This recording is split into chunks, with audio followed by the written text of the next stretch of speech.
Good morning. It's Friday the 3rd of March now. We're in the Ides of March. This is Shootin' the Breeze. I'm your host, TakersMinion. I'm joined, as always, yes, we are reunited once again, Mr. Dr. Senju. We are reunited again. It's been a long 2 March, weeks. Sir. It's March, sir. This is not a leap year. As I said, March 3rd. You almost said February. I did. I caught myself. As usual. How are you, good sir? I'm doing well. You yourself, other than being tired? Well, yeah, I am tired. Half days of work. Like I said, half days of work, and then suddenly I have to settle on a little bit of family stuff before finally coming back home and sending someone off to work. Now I'm just okay. I'm finally sitting down. So yes. At least I'm not standing or walking or just rushing myself to and fro like a headless chicken. Yeah. That I digress. We're joined this morning with someone who has two podcasts out there about wrestling. One of them's called Ringside Geeks. Wait. Oh, okay. I thought you were dragging Conrad Thompson. No. They're a co-host of two wrestling podcasts. One is called Ringside Geeks. Oh, okay. And the other one is called For the Love of Wrestling. And that is Ms. Monroe. Good morning, young lady. Good morning, guys. How are you? I'm great. I don't know about anybody else. I haven't slept yet. Well, I work third shifts, everybody knows. Yeah. After this, you're going to go tuck yourself to bed. After this, and okay, I'm done. I'm done. I need to go to bed. Yeah, and it takes me 30 minutes to get off of the backstage stuff. The after show stuff. The after show stuff where you talk. Okay, I'm done. What we're going to try to discuss today, without any, hopefully we won't go on too many segues, but this is Shooting the Breeze, and we happen to do that a lot. We're known to do segues and tangents. What are you talking about, sir? Semi-good, I'd say fair to good. Fairly good. Elimination Chamber from last Sunday. Oh. Plus, we're going to touch on a typical Raw, Smackdown. Did that happen? Did it happen? Yes, Elimination Chamber happened. Oh, okay. I almost forgot. Sorry. I almost forgot. Never mind. Never mind. I do. I remember now. Okay. Did you not watch it live? I watched it. And I completely forgot that I have to pull out the notes. Let me just find it. Oh my God. I guess a week off screwed you up, huh? Uh-huh. See what happens? See what happens, Monroe? See what happens? This is the kind of help I have. Here's the thing. If you took a day off where you're off to a secluded in forestry inn kind of place, an onsen / inn where you have a indoor swimming pool. I thought this was a business trip you were on. The following week was a business trip. You forgot that the last week that I did the show was. No. The last week you did, I was out of town. Remember? Yeah, and that one I was at an inn. Haven't you? That's not. Yeah, I listened, but that's not my fault now, is it? No. Oh well. It's not my fault. You got sent to Malaysia last weekend. No. Well, it's not my fault either. It's the fault of my boss. And why are we fighting about my boss's decision to take me to Malaysia? I'm not. I'm just saying at least you gave me enough warning, and I that I was able to. Yeah, because the last time I didn't give you a warning, you were panicked for about half an hour. Dude, don't do this to me. I know, and I was able to finally get someone, so that worked out. Yeah. Well, you didn't at least get one; you got two. But okay, I digress. I had that set up already, though. Yeah, you prepared. I mean, you're meticulous for preparation, for that matter. Oh, yeah. Anyway, I mean, okay. Before we talked about what Elimination Chamber, or do you want to touch on Elimination Chamber right now? Why don't we start with Elimination Chamber? That's the 800-pound gorilla in the room. Okay. Okay. Because you cannot talk about Raw without talking about Elimination Chamber. Okay. Okay. Now, can you? Because this is a show. This is a show after. So it wouldn't be real smart to talk about Raw first now, would it? I don't know. Maybe Monroe wants to talk about Raw first. Well, I think you should go in order: Elimination Chamber first, and then Raw, and then SmackDown. Well, that's what I thought. Okay. So, fine, fair enough. I think we can spend about what? And here I thought we can spend about 15 minutes talking about pure doo-doo. So, Elimination Chamber wasn't total doo-doo. Alexa Bliss winning the women's one was a joke, but that's beside the point. Oh, you think? I think. Wasn't it? Don't you think it's time for her to give up the title? Yes. Okay, I'll agree to you on that point. Oh, probably because it was time 3 months ago. Absolutely. Okay, so storyline wise, with Alexa Bliss holding the title out of the way, is the match enjoyable for the Elimination Chamber? First ever women's Elimination Chamber. Oh yes, now I remember. Historic. Don't forget that. Now I remember why I forget it. I forgot all about it. Now I remember why I forgot all about it. Your favorite word, historic. Yeah, now I remember why I've forgotten all about it. Each and every time they say something close to that, I took a shot. You were pretty hammered by the end of the pay-per-view, weren't you? Oh my gosh.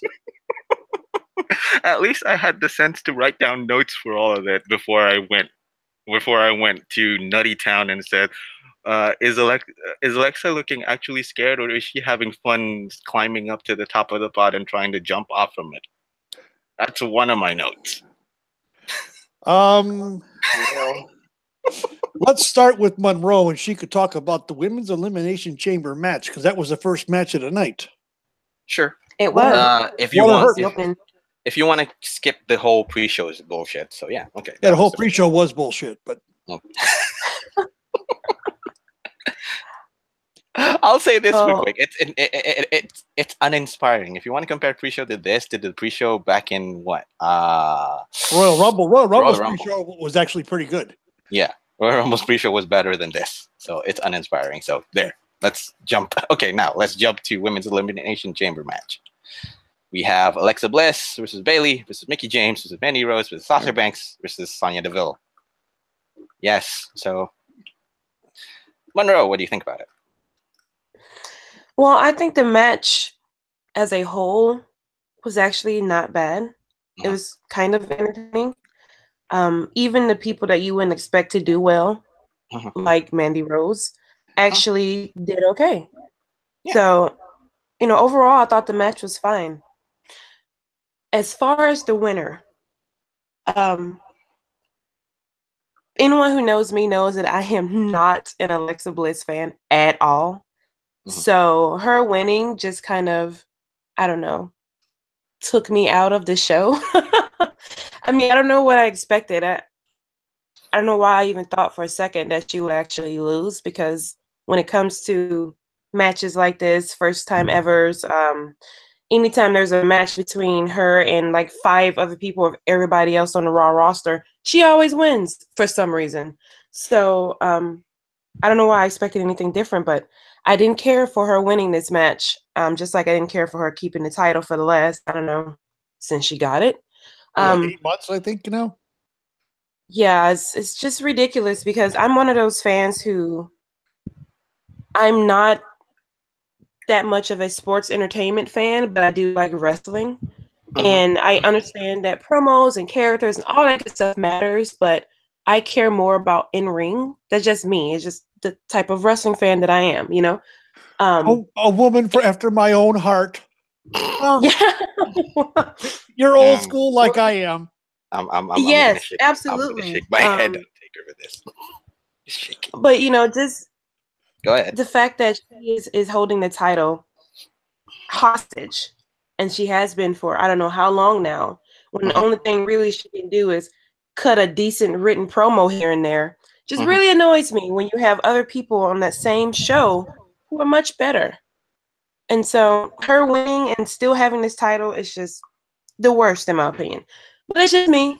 You know, I know there are some fans of hers and there are some people who are all about it and good for them, but it's not for me. But like I said, the match itself was actually very entertaining. Yep. Yes, it was very entertaining. My opinion is I was saying, and this is documented, that I thought that the one who was going to win the match was going to be Mickie James. Oh, really? To give her her gold watch moment. Of course, I know that. I know that's the modus operandi for you for that one. But yeah, okay. Go ahead. I mean, go ahead. that would have been the perfect finish, I think. But they want to play.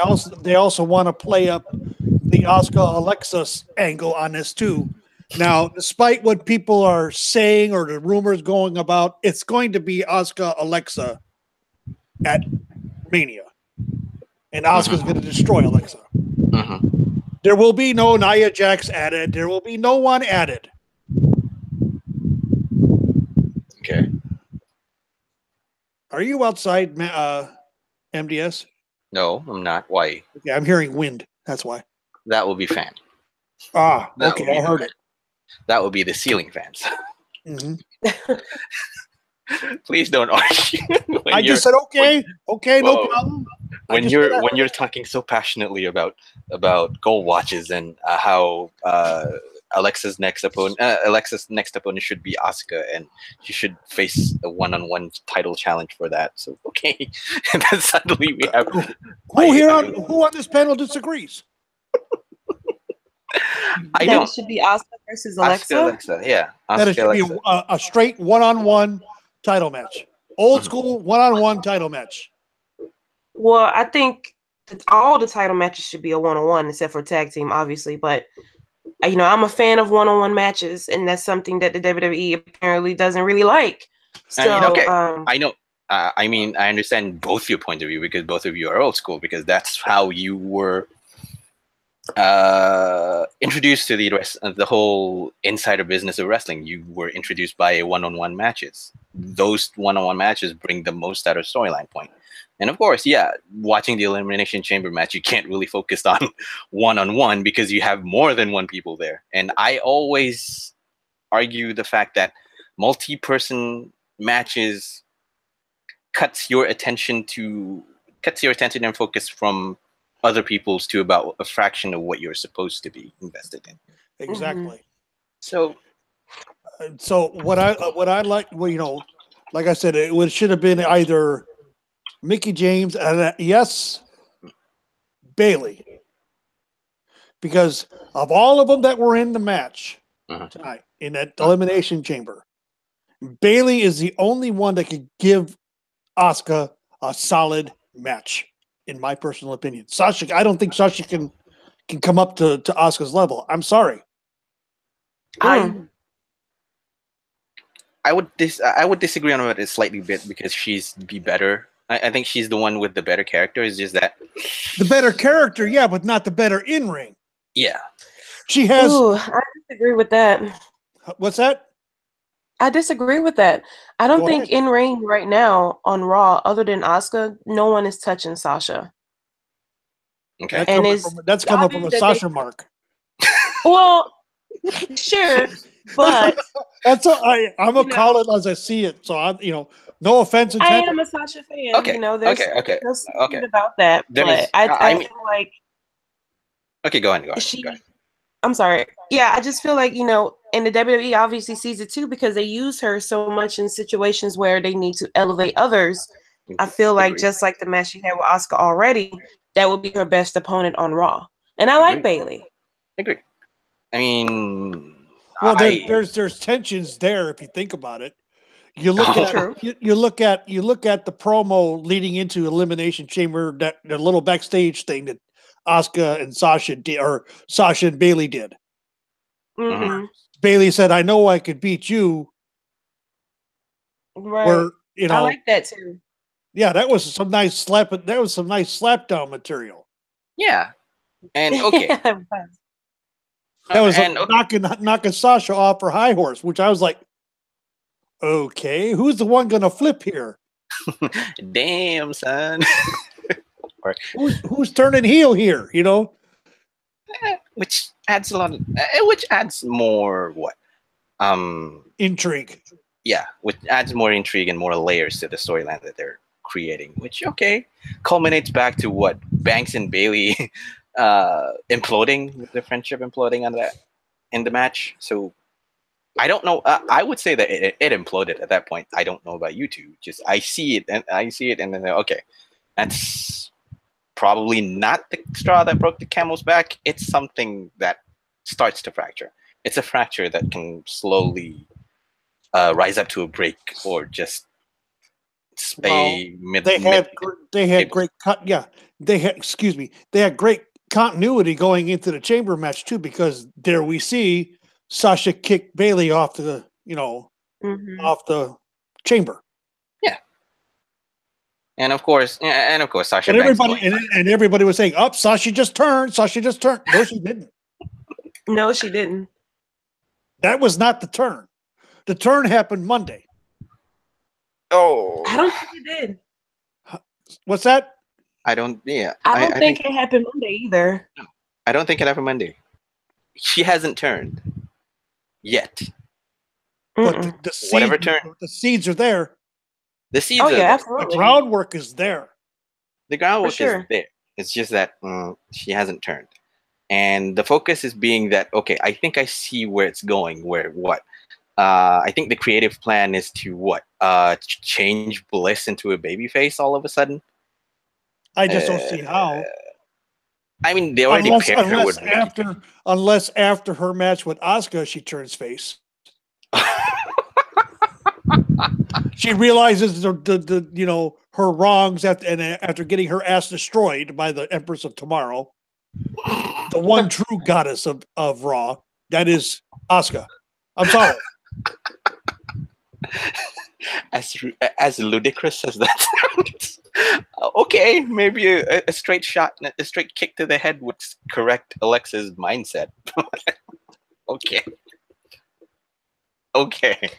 I really do think that Nia's going to be in that match, though. I don't think it's going to be a one-on-one. Why? Two people. Okay, one of my argument is two people had taken Asuka to the brink. One of them is Bailey. Who's the other one? Nia. But why does Nia deserve to be in the damn championship match?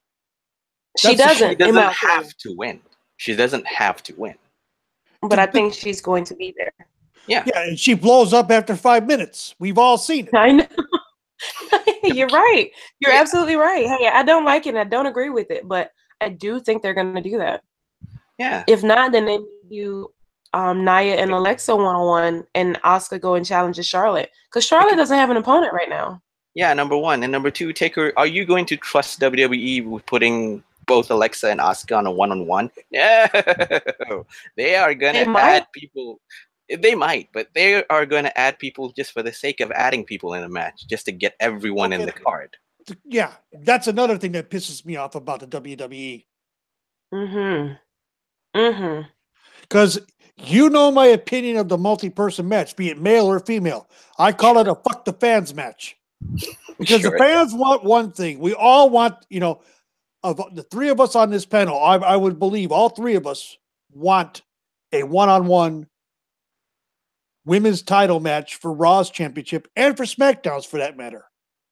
Yes. As we want a one-on-one match for the Universal and the WWE titles. Yes. We don't want these goddamn triple threats, these goddamn fatal 4-ways, fatal 5-ways, or 6-pack challenge that we're facing next weekend. Right. Just so John Cena can have a chance. We all know his calling out of Undertaker and saying it's not possible. We're pretty sure it's going to happen. I still have reservations on that. I don't. After Fastlane, then I think the line would be drawn after Fastlane, because, like I said, because somebody brought something up that makes a lot of sense.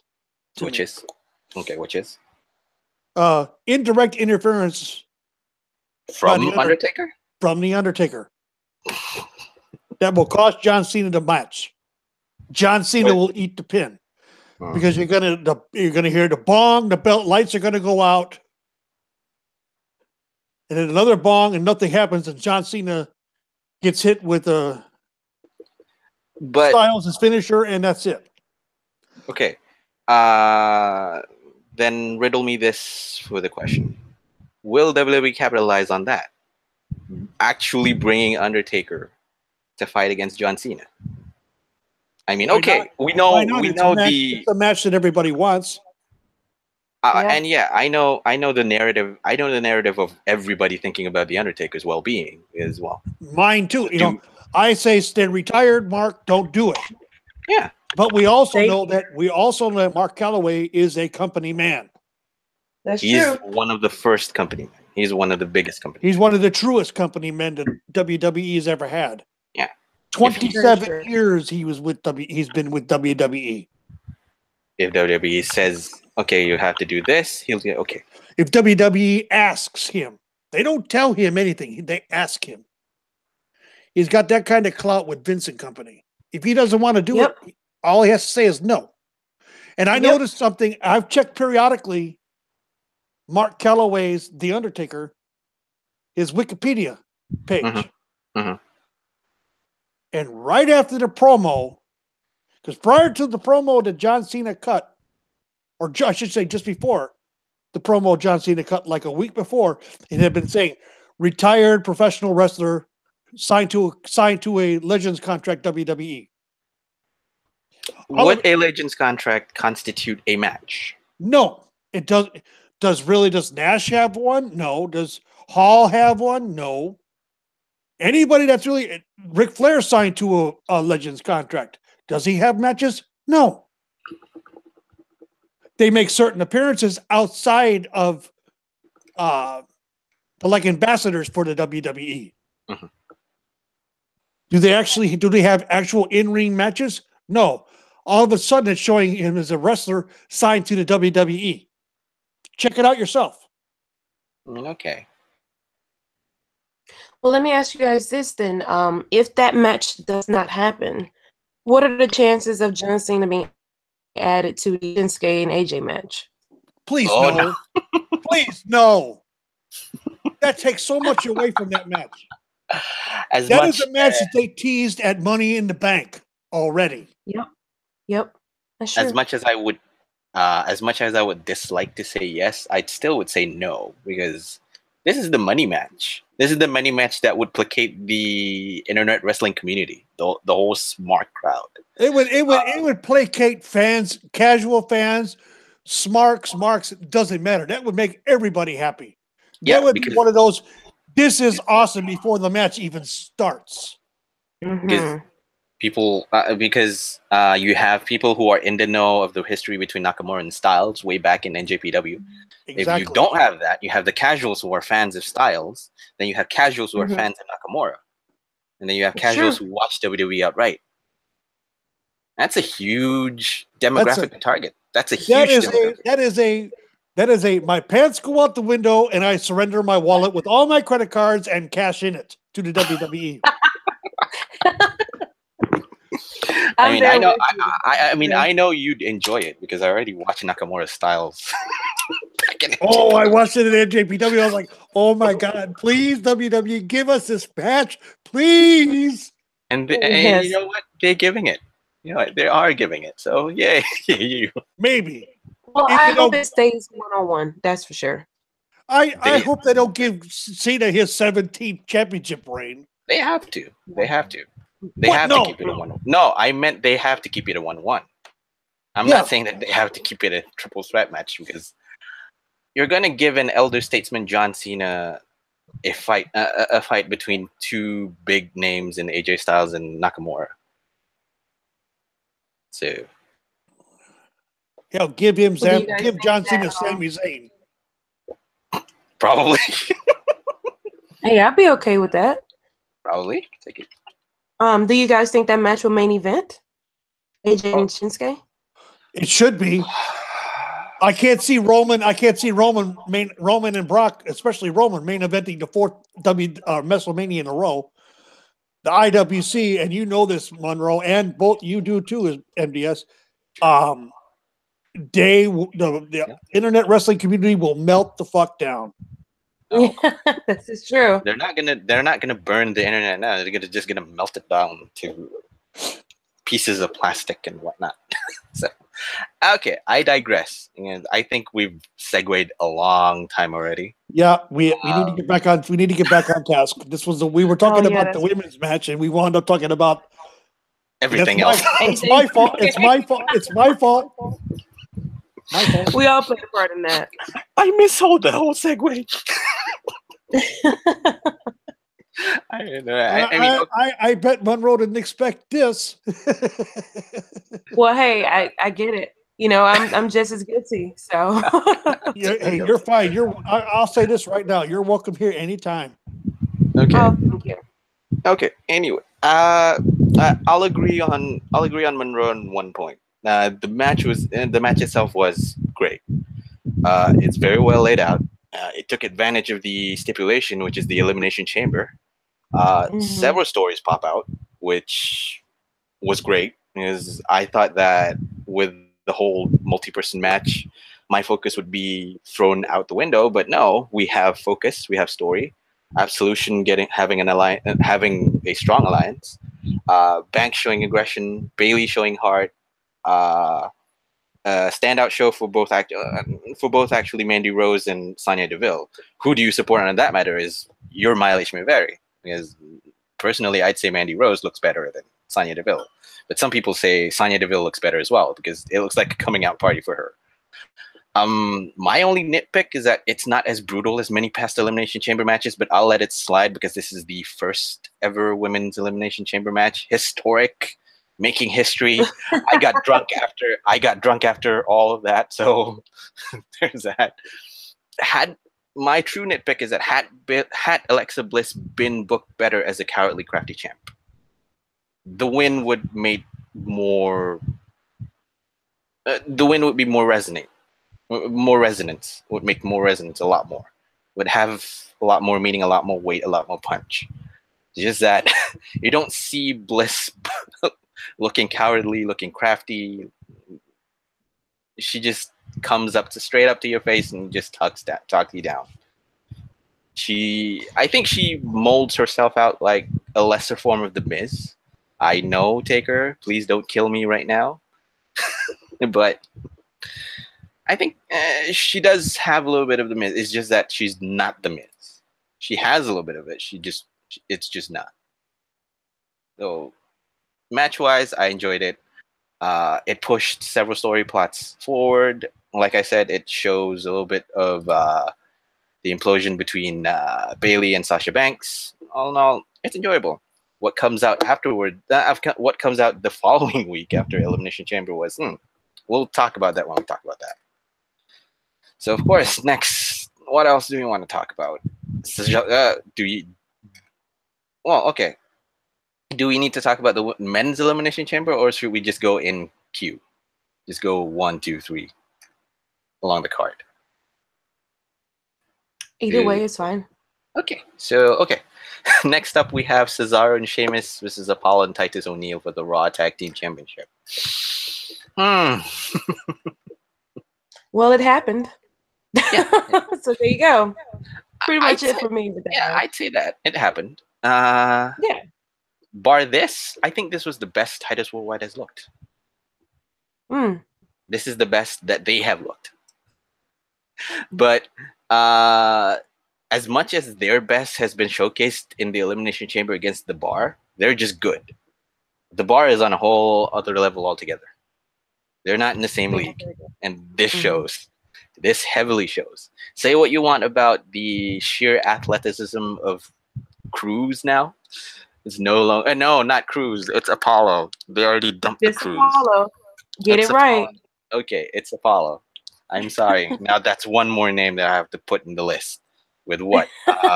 Alexander, Adrian, Langston. What else? Antonio. Samson, Elias.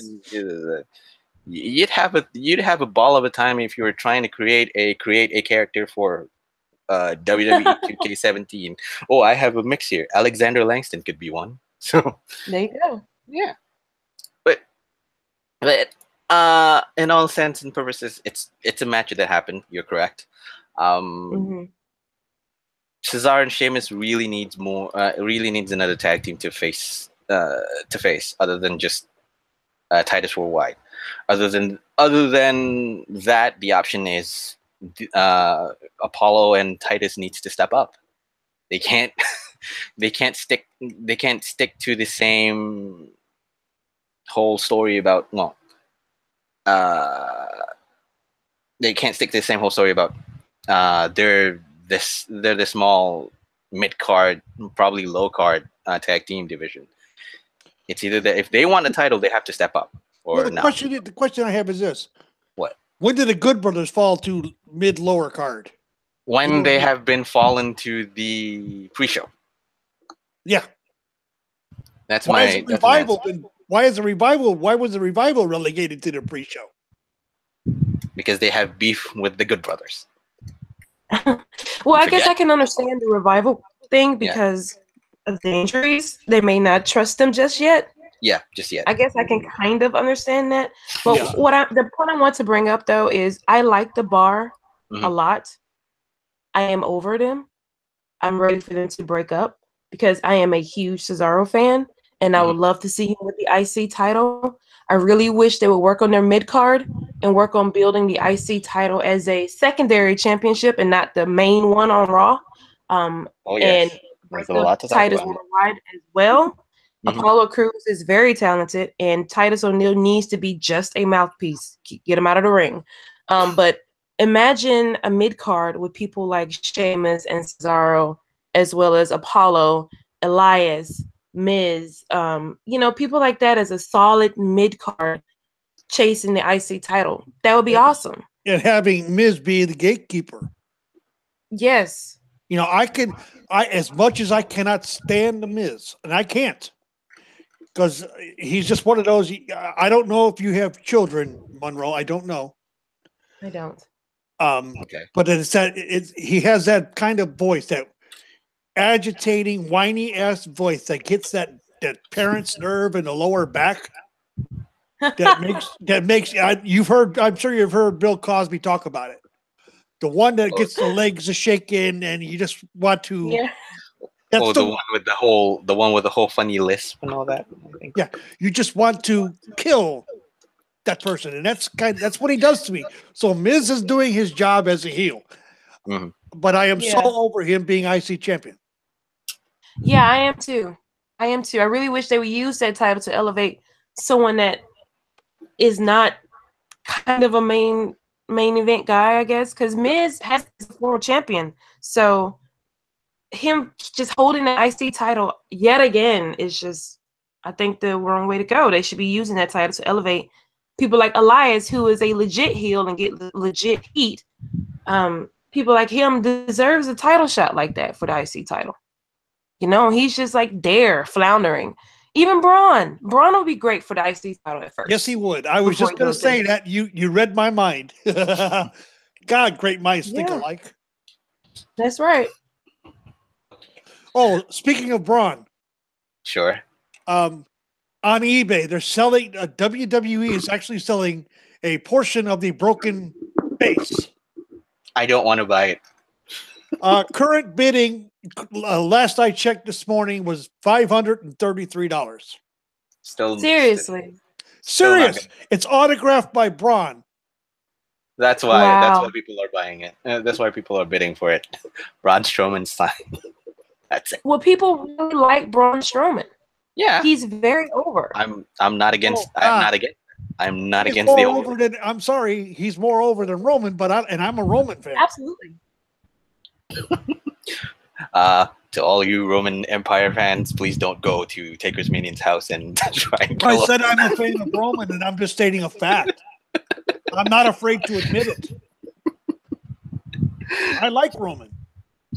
But who knows? I mean, they'll come at your door and throw the gloves at you.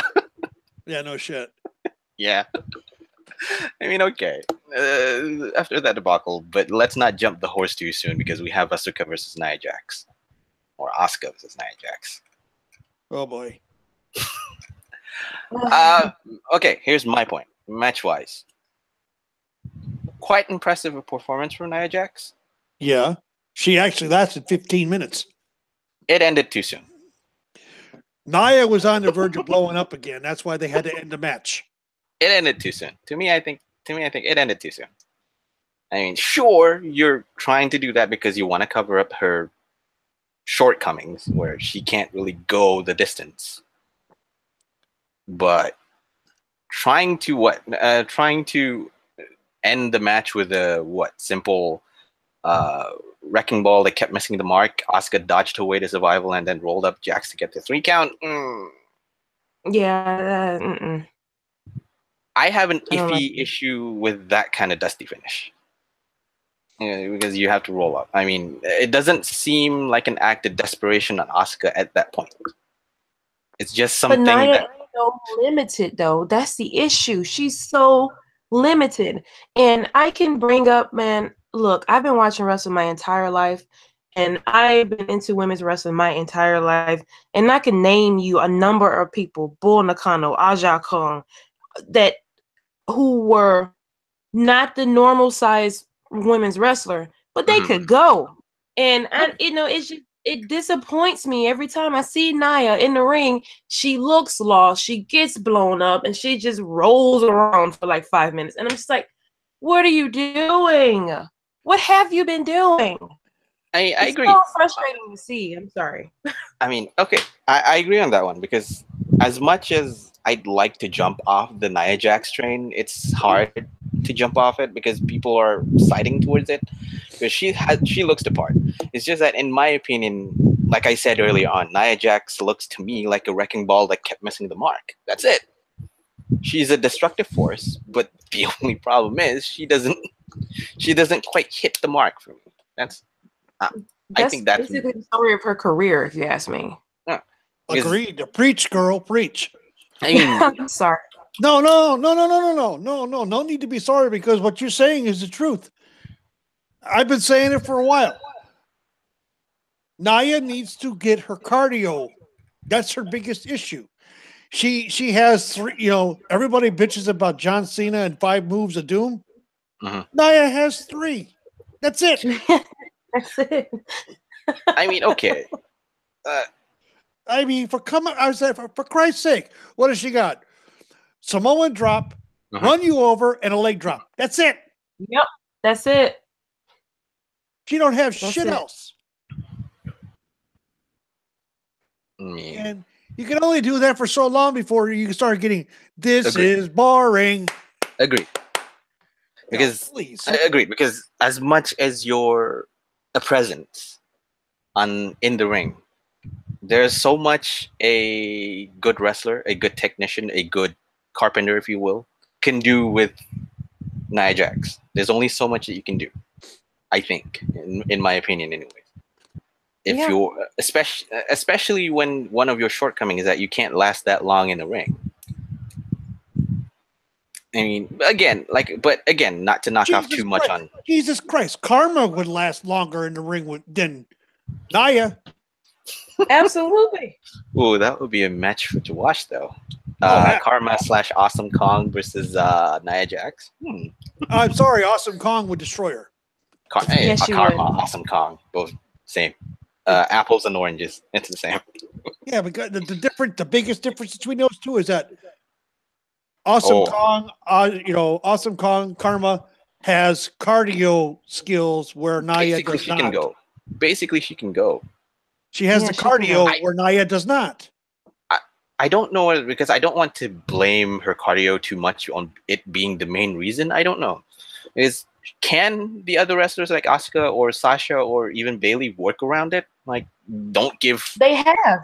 They don't give Nia Jax this long of a match and try and work something out from it. Is that the shoebox that they are shoehorned in now? And probably because they hate that though. Yeah, and as far as, probably after the whole thing like that. they were saying, okay, let's give Nia Jax 15 minutes in the Elimination Chamber match. See what happens with Asuka. And this is what happens. The match was shit. She's wrestled Asuka before and it was fine. She's wrestled Bayley before and it was fine. She's wrestled Sasha a couple of times and it was fine. But the thing is, those three people are really good. And so they are able to, elevate Nia. Why do you think? Why do you think? And this is a question I'm asking both of you, and I want Monroe to go first. Sure. Why do you think they haven't pulled the trigger on Nia Alexa? I think that's why. Because both they know are limited. Exactly. Yeah. Exactly I think I personally, in my opinion, I think that's the reason. They both have a limited upside. Alexa has a lot more going for her.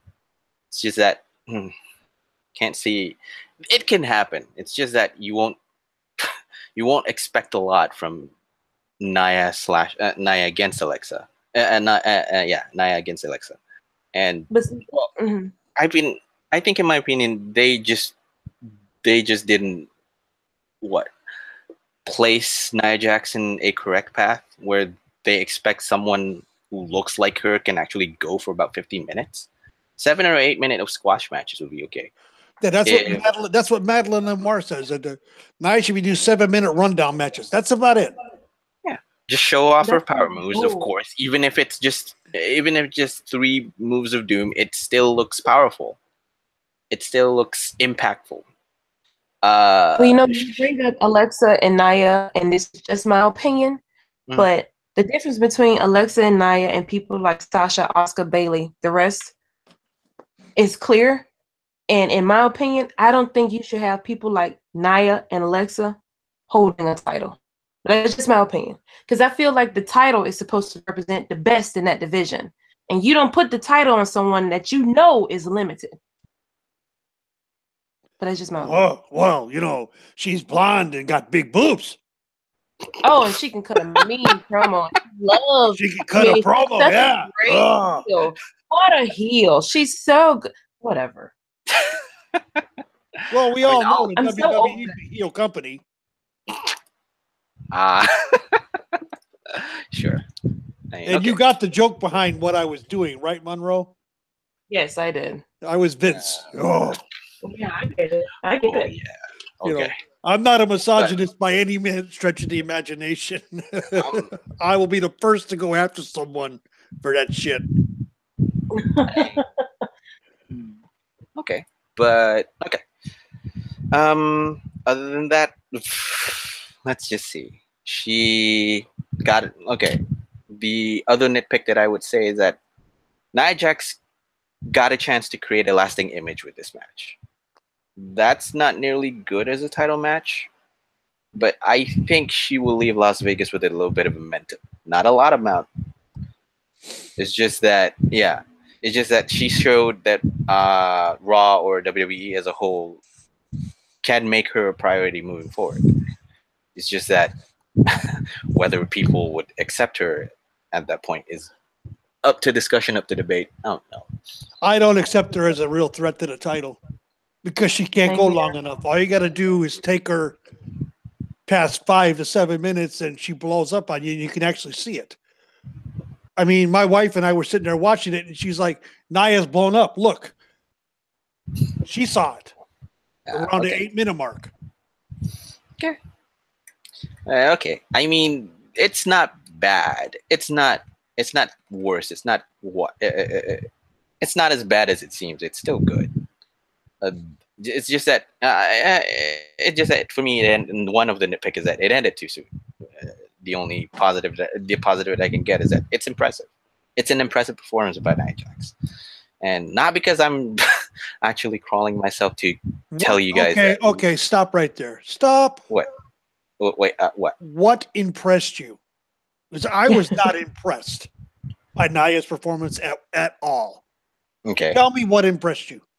Impress me with your impressions. Impress me with your impressions.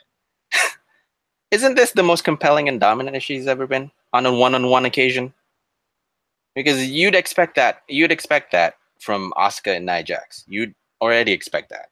So I don't know whether that colors your impression of that, because you already seen Asuka versus Nia Jax in NXT, and they blew the roof off with that one. Still nothing like Nikki and Asuka did. Of course, that's another story and another match altogether. I mean, and the story that I got was a gutsy warrior in Asuka withstanding a monster's wrath and Nia Jax. And some people say that it could have gone longer. To me, I think you're just stretching your story a little bit too thin if you want Nia Jax to go 20 or 30 minutes. You need proper pacing for her to go 20 minutes. Really proper pacing. But again, doesn't really take up the fact, because I'd say it's a good match. It's not worse. We're not decrying the whole thing. Yeah, Nia had a good 5 to 6 minutes, but that was it. That's all I saw. I mean, let's not forget. It's simple. You just need to work. You just need to find creative ways to work around. I just can't get behind Nia. I just can't. Yeah, okay. I don't care. I don't care that she's related to The Rock. If I was The Rock, I would distance myself from her. No, come on. Let's pull the whole familial situation away from the person and just. Do you really think that Nia could have got a contract if it wasn't for The Rock? Come on. If she says it herself. She says that herself, though. I do know that. I understand. Yeah, she said it is not. She wouldn't have got the contract if it wasn't for Dwayne. She knows it.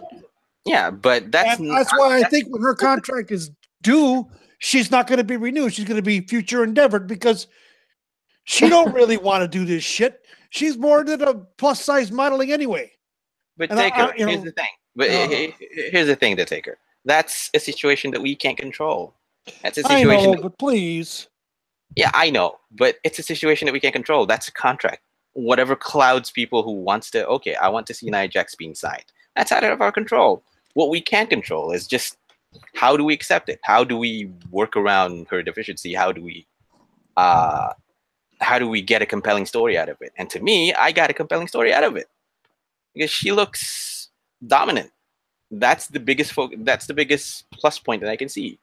She looks dominant. She plays the dominant one well. It's just that WWE. It's just that the booking style of it is that with a dominant person like her, she's supposed to dominate from start to finish, no matter the length of the story, no matter the length of the match. Even if it's 10 minutes, 20 minutes, she should dominate from start to finish. But that's that's the weakness. She doesn't have the stamina to last for about 20 minutes. So the simplest equation would be work a 7 to 8 minute match. Squash the person. Even if you don't want to squash a person, make her show that she's dominant for about 7 minutes.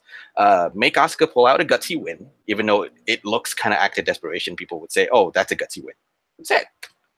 Even though for this it stretches about for what, 10, 15 minutes, I think. Can't remember the whole time. I think my problem with Nia is that I don't believe it. You want to tell me, oh, she's dominant, she's a monster. I don't believe it, because she doesn't show me or give me anything to believe that she's a dominant monster. I looked at Asuka as being a dominant monster before Nia. Yeah. Okay. Nia is not Braun Strowman. Yeah, but what's the difference? Okay, what's the difference? Okay, hold on. Who has the cardio to go 35 minutes? 40 minutes. Okay. Proof positive. Elimination Chamber. He went 40 minutes. Okay. But don't you think that, okay, if we want to count stamina and what added into the equation, they should be similar, because they're on the same par, I think. But if we want to kick that out, what's the difference between booking Braun Strowman and booking Nia Jax? Shouldn't they supposed to be the same? Shouldn't the booking style for them supposed to be the same? No, because Nia don't have the cardio to go. That's the problem. What Braun has is the cardio, where Nia does not. But does she do power moves convincingly so that it looks strong? To a point, yes, but it gets to the point where it gets more repetitive. We don't see Nia getting on the top rope and doing drop kicks. Why? Because her ass can't get in the air enough to do it. Mm-hmm. Braun can. Braun could do a drop kick, a standing drop kick, and that's a guy that weighs what 385 pounds, jumping up and doing a drop kick, doing cruiserweight shit. Okay. Nia can't do that. No, she can't.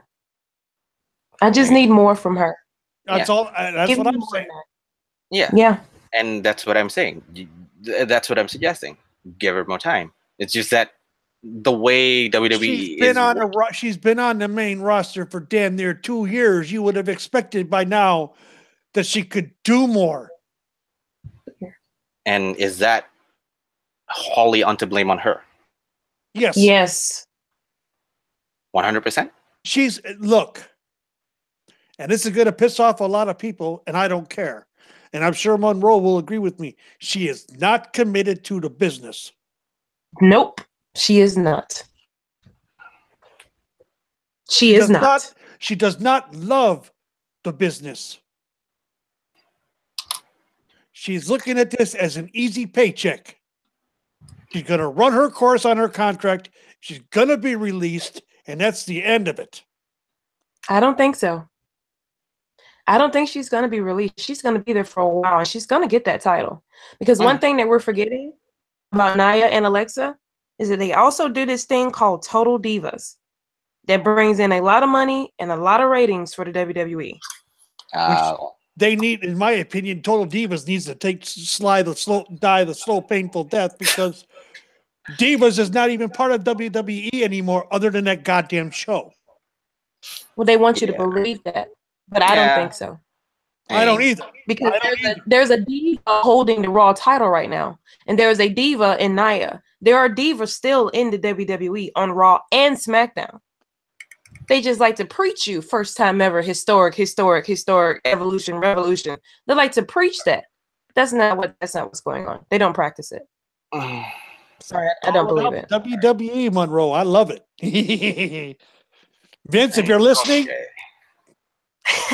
I agree. I'm sure he is. I'm sure his minions listen to this show. I'm sure of it. There's a reason. There's a reason behind it, and MDS knows, because it was something I said on this show. Not 2 weeks later, WWE did. I can't remember the exact story behind it now that I think about it, but it was something I said, some kind of booking that I said, and 2 weeks later, it happened. So I'll still call it coincidence, but okay. You what? I'd still call coincidence. I'd still do it. I'll still say it, but okay, fine. No, you know it's the truth. Go ahead and tell the story. I can't remember that. It's in there. It's in the archives, people. If you want to go hear it, go find it. I don't know which one. We have already 33 shows, and I don't know which one of it. Yeah, this is 34. Anyway, I mean, your mileage may vary in the situation, but here's the thing, though. I mean, you can't say that this is worse, because I'm already going to walk off on something that is much, much crazier. We have Matt Hardy versus Bray Wyatt. Oh, God. Oh, God. If Hardy singing under the ring is the highlight of a pay-per-view bout, you know you're in trouble.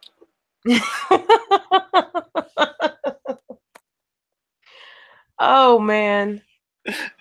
If MDS was singing under the ring when he's wrestling in Nightly Mania is the highlight of a pay-per-view bout, you know you're in trouble. You're supposed to wrestle beach ball. Forget that shit. But I'd still put beach ball over. Yeah. Okay. But one word for this: it's forgettable. Very forgettable. I don't remember it. I don't remember it T-1 day. Yep, already forgot. So I don't think I ever watched it. I don't think I watched that match. I mean, really nothing to say about that. And lest I forget, considering that I'm actually mentioning about what Nightly Mania and Taker suddenly say that I have to job over beach balls, fans are chanting, "We want beach balls in this match." I don't care for that. I don't care for the beach ball thing. I think it's a little disrespectful and rude and dumb. I know, but if you got your fans chanting something else other than the fact that they should be focusing on the match itself, you're in trouble. This rivalry hasn't gotten nearly weird enough. It should be. It should be. It should be weirder because we're supposed to. I want to see. I'm a simple guy. For Broken Matt Hardy, I want to see everything that made Broken Matt Hardy famous. The whole broken persona, the whole Laker reincarnation thing, King Maxwell, Senor Benjamin, Skarsgård, the dilapidated boat, Kangaroos in the sight, Vanguard 1. I don't care. The more weirder, the better. That's what made Matt Hardy Matt Hardy. That's what made Broken Matt Hardy. That's how I enjoy it. That's what initially I'd say to what the fuck am I watching, and then I would say, okay, this is so bad it's good. Exactly. It's so bad it's good. And Bray has to get back in touch to his stick that has been forgettable so far this season. He needs to get back in touch with the whole preacher, his Bayou cult leader gimmick. Yeah. Yes. Now he just comes out and cuts a promo. He's almost just a regular guy now. Yeah.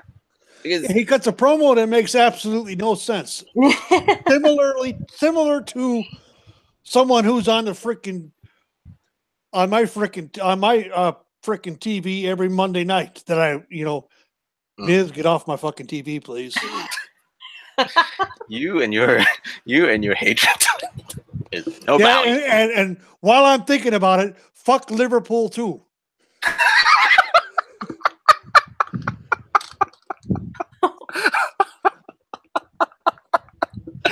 Inside joke, Monroe. Inside joke. Gotcha. We're a bunch of. Let's put it this way. I don't know if you follow soccer at all. I don't know. We're myself, MDS, and another guy that is on a different podcasting service are all fans of English Premier League. MDS and that other guy are fans of Liverpool, where I'm a fan of West Ham United. And last weekend, Liverpool destroyed my team 4-1. Oh no! So that's why I'm like, fuck Liverpool. They can rock. See, they qualify. They qualify in Miz category of. Just because they whipped West Ham 4-1. I don't kiss my ass. Kiss my white hairy goddamn ass. Okay. Now you're just being mean. The whole team could kiss my white hairy ass. How's that? No, you're just being mean. Come on. That's right. At least the West Ham fans were saying that, we can't possibly beat Liverpool. They're just too good. I never said that. Of course you never said that. That comes from a guy who was a Cub fan his whole life, okay? Okay, fine. And Monroe could probably understand my frustrations. Yeah, but at least you had a happy ending with the Cubs, so there's that. Yeah, the last 3 years we've been to the NLCS, and 2016 we finally won it after 108 fucking years. Yeah! Yeah! Oh, well. Okay. That was historic. That was historic, yeah, for about what? 100 plus years? Yeah, 17 minutes of rain wiped away 108 years of drought. That's so good. And they'll be back this year. They're that goddamn good. Okay. So should I touch on the second last thing that happened in the Elimination Chamber? Somebody just dropped out. Ooh. Okay. I'll see what's happening. Sure. And popped in. Well, that was weird. Okay. You're back, I see. Yeah. Yeah, I saw the message there. I was like, what happened with the internet, hun? Did it just kind of lock up on you? Yep. Yeah. I was telling MDS earlier, I'm kind of in rural Alabama right now, in the boondocks, if you will. So I'm surrounded by trees. and the internet is not the best. Oh, okay. So, Okay. If Just you having drop some out, issues. as long as we know you're not, we hope we have not offended you. No. Everything's fine. That's the last thing I want to do is offend you. No, Okay. you're good. We're gonna go touch on the second last thing. Ronda Rousey signs her Raw contract. Greatest segment of the whole show. Okay, that's it. That's it. That was, to me, that was the greatest segment of the entire show. Mhm. Them trying to sell that Kurt was sick. Yeah, okay, whatever. Mm-hmm. But Oh, seeing no. Ronda destroy Hunter again Okay. was great. Shades of WrestleMania 31. Mhm. And I think I don't know if Monroe ever saw it. You saw WrestleMania 31, I would assume. Yes, I did. Was it not great to see trips get thrown through a table? Isn't it always good to see that with Triple H? Yes. Even though I love him as a wrestler, he's been great his entire career, and he has. It's nice to see him being, management getting his ass kicked. He's going to be the new Vince, but the thing about it is, he's not. going to be more pro wrestling oriented than Vince being entertainment oriented. Well, let's hope be so. Vince. He can't possibly be 100% Vince because, well, But he knows what makes money. yeah. And what I liked is after Stephanie slapped Ronda, the look on Ronda's face was like, "Bitch, you done fucked up now. I'm gonna No. kill you." Let me quote the whole thing. That look means she's gonna reach down your throat, pull out your fallopian tubes, and use it as a jumping rope. Exactly. That was the exact look she was giving her at Elimination Chamber. Yep. And did you notice when she when Stephanie went from being who the hell you think you are to being, oh shit, I just fucked up. I'm getting out of here. I mean, to sum it all up, in the beginning, they're trying to sell fangirl Ronda Rousey. No, you can't sell fangirl Ronda Rousey. Please don't. But as soon as the time goes on, because I could kind of sort of see that Ronda wasn't charismatic when you ask her to speak. When you put a script against her, she just doesn't work.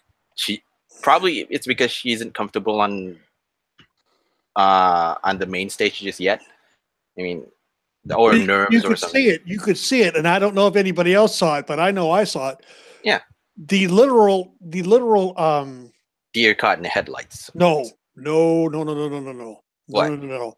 What? She was so overwhelmed by the love that the crowd was giving her. She was on the verge of tears at points. Yeah. Ronda was. Am I not mistaken, Monroe? I didn't really pay attention to it. I'm not a Ronda fan. So okay. I am. So okay, I became a Ronda fan when she hip tossed Hunter at WrestleMania 31. I was like, oh yes, WWE sign her ass now. Now. I mean, sure, the whole thing feels like a major deal. WWE has signed Ronda Rousey. You delivered that in spades. I am convinced. Yes, it is a major deal. But please don't ever start with the whole fangirl Ronda Rousey, the smiley side of her persona. Please, that's not going to work. It isn't going to work. And I'm happy that they switched. They turned it off from smiley side to the more violent, the more pissed, the more aggressive. UFC Ronda Rousey, if you will, the UFC version of her character, of her persona in the UFC, in the MMA, where she's more violent, she's more vicious. She actually stared daggers. No, well, technically she hasn't really stared daggers at Stephanie. She basically just stared at her with a bazooka in her hand. So yeah, at that point she looked perfectly at home, very much at home. It's just all I hope is that WWE lets Ronda be herself. Let's see what happens next week then, shall we? Which I'll segue quickly to the last but not least bits on the Elimination Chamber. We have the men's Elimination Chamber. No titles are won. It's just the Universal Championship #1 contender is on the line. And it starts out as a triple threat. Monroe, give us your thoughts. Yeah, it was interesting that they decided to start it as a triple threat. I actually like that idea. Made it different, and I'm okay with that. Mhm. As far as the match itself, I thought it was entertaining, but I thought the women's was better. Yeah, I agree. I mean, not it was fine, but not because of its historic whatever blah blah. of course it was historic. That's the reason why it was better. I'm kidding, by the way. But no, like I said, it was they had a lot of talented people in this match, and it was fun to watch. But Mhm. I did think the women's match was better. Mhm. My only gripe again is the winner. But Well, you see I it coming from a mile away. You can't argue. I called it at the very beginning of the match. What, 5 minutes in? I guess it was. Mhm. And I turned to my wife and I said, "The final two are going to be Roman and Strowman." I knew it. For some reason, I just knew. Mhm.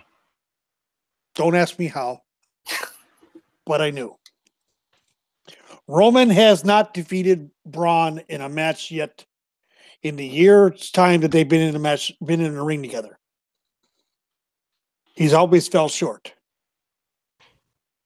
We also knew that Roman was supposed to face Brock at Mania. Uh-huh. That is something that has been talked about for over a year. yeah, sure. Yeah. I mean, to me, I think here's the thing, though. I can't argue one fact. I cannot argue one fact. Strowman was the star here, hands down. Strowman was the hoss in that match. Mhm. Somehow, the Elimination Chamber proved to be an ideal setting for the Monster Among Men. He was like, what? He was like a fighting bull trapped in a cell, goring every prisoner that he can find within reach with his horns. Whenever he sets eyes on one wrestler, he delivers punishment like wow. And as much as he dishes it out, he can actually take it and actually. I mean, holy shit. The amount of damage he took at the time. I mean, say what you want about WWE booking. This is the mark of WWE booking to be a wrestler like no other woman, no other person can actually. Sorry to say, but yeah. I mean, of course you're gonna have to. Of course, mileage may vary on the one eventual winner of the whole Elimination Chamber match in Roman Reigns, but we see it coming. We saw this coming for months, if not years. We see this coming for months, if not years. There's the thing about it is that they're playing the WrestleMania 31 angle. There's unfinished business between Brock and Roman. Yeah, Lesnar and Reigns. Yeah, true. Because the whole story point is that he's the one who stood up to the beast and laughed when the beast pummeled him down to oblivion. So yeah. Yeah, he was laughing at Brock. That still doesn't make me want to see it though. I'm sorry. I understand you don't like Roman. Well, I'm not one of those people that just unapologetically hate Roman. That's not me. I don't hate Roman actually. I think he's actually good in the ring. I don't like Brock though. Never been a fan. Don't care for him at all. I'll be fine if I never saw him on my TV again. Not kidding. It's just this Elimination Chamber match, to me, the booking was kind of weird because just like you said, Braun was the star, but why isn't the star winning? Of course. Shouldn't the star of the match win the match? I mean, this guy eliminated everybody else. Almost. 5 people. Well, remember Monroe. Braun faced Brock's 1-on-1 and lost to 1 F5. Oh, I know. And I didn't like that either. I'm not a Braun fan. I don't like Braun. Sorry. Okay. He's just not my type of guy, but he is over. People like him. He's entertaining. Why isn't he winning? Exactly. Well, in a sense, he won at the end because he put Roman through a pod. Yeah, that makes up for it. Well, I the only thing that I can say to that, so the answer is, Monroe, you forget the one whole golden rule of Vince and his WWE booking on Roman Reigns. For WrestleMania, all the golden path leads to Roman versus Brock. I know. Yeah. I mean, I get it. I just don't have. I don't have to like it though, and I don't. Yeah, of course. You don't have to like it, but that's their plan. The thing is, too, is that at the end of the Golden Road, we're going to have Roman as Universal Champion, and the Universal title will be back on TV every week. I'm okay with that. I'm okay with that. Yeah. Well, we'll see. We'll see what happens. We'll see what happens. I mean, I still want AJ and Shinsuke the main event, though. Just saying. I agree. I agree 100%. Shinsuke AJ should be the main event. I agree 100%. That is the money match. Yep. Mm-hmm. But I'm sure it'll be this match, if not Taker and Cena. Because it's Brock. Yep. You know, and rumor has it that Brock, you know, his contract his mandatory dates are fulfilled. And he's doing his, you know, quote unquote shit. holding the title hostage. Yep. Well, we'll see. I mean, rumors are just still rumors. I'm still throwing. By this time, I'm not actually throwing grains of salt. I'm throwing shovels of salt. So, never mind. Just throw. It's an interesting thought, but I'll still throw shovels of salt over all the rumors. But hey, if Brock doesn't stay after WrestleMania, then okay, good, great. We get the WWE Universal Goodbye, title. good riddance. Yeah. Yes. If he stays post WrestleMania, then my biggest question is what are they gonna do? What are WWE gonna do with Brock Lesnar? Surely they're not gonna do the whole stick again where Brock Lesnar holds the title for about a long time. Yeah. Shit, Brock has held that title for over a year now? Well, since the last, when did he win it? WrestleMania last year? Was it WrestleMania? Yeah. WrestleMania of last year. Yeah, because he beat Goldberg for it. That's right. He beat Goldberg for it, so he has lasted. I'll tell you right now, Goldberg would have been a better title match between Roman. I would pay money to see Roman Goldberg. Mm-hmm. I wouldn't. Well, you don't like Goldberg either, do you? No, I don't. You can see the type of wrestler I don't like. Can you see it? You see the pattern? I can see it. You're like, well, you know. Big, and I suppose you don't like the winning streak that Asuka's on either. No, I do. I don't care. I mean, that's fine. Okay, Asuka is good.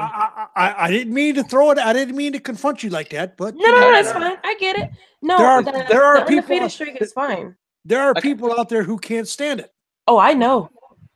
Man, I get so much shit for it. I've been on the Asuka train since she got here. MBS, I've been on it before she got to WWE. I didn't know know about it. I didn't know who she was.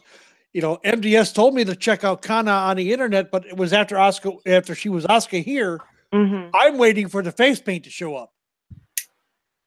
The total face paint behind the mask. Yeah. The Kana face. I would love to see her. I would love to see her wear it at WrestleMania. Yeah, that would be awesome. All right. I don't care who you are. That would scare the shit out of me. Asuka scares me now. If she was to show up at my door and start speaking Japanese and backfist me, I would probably be like, "Oh shit, I just got killed." He got killed and he went straight to heaven. Exactly. No,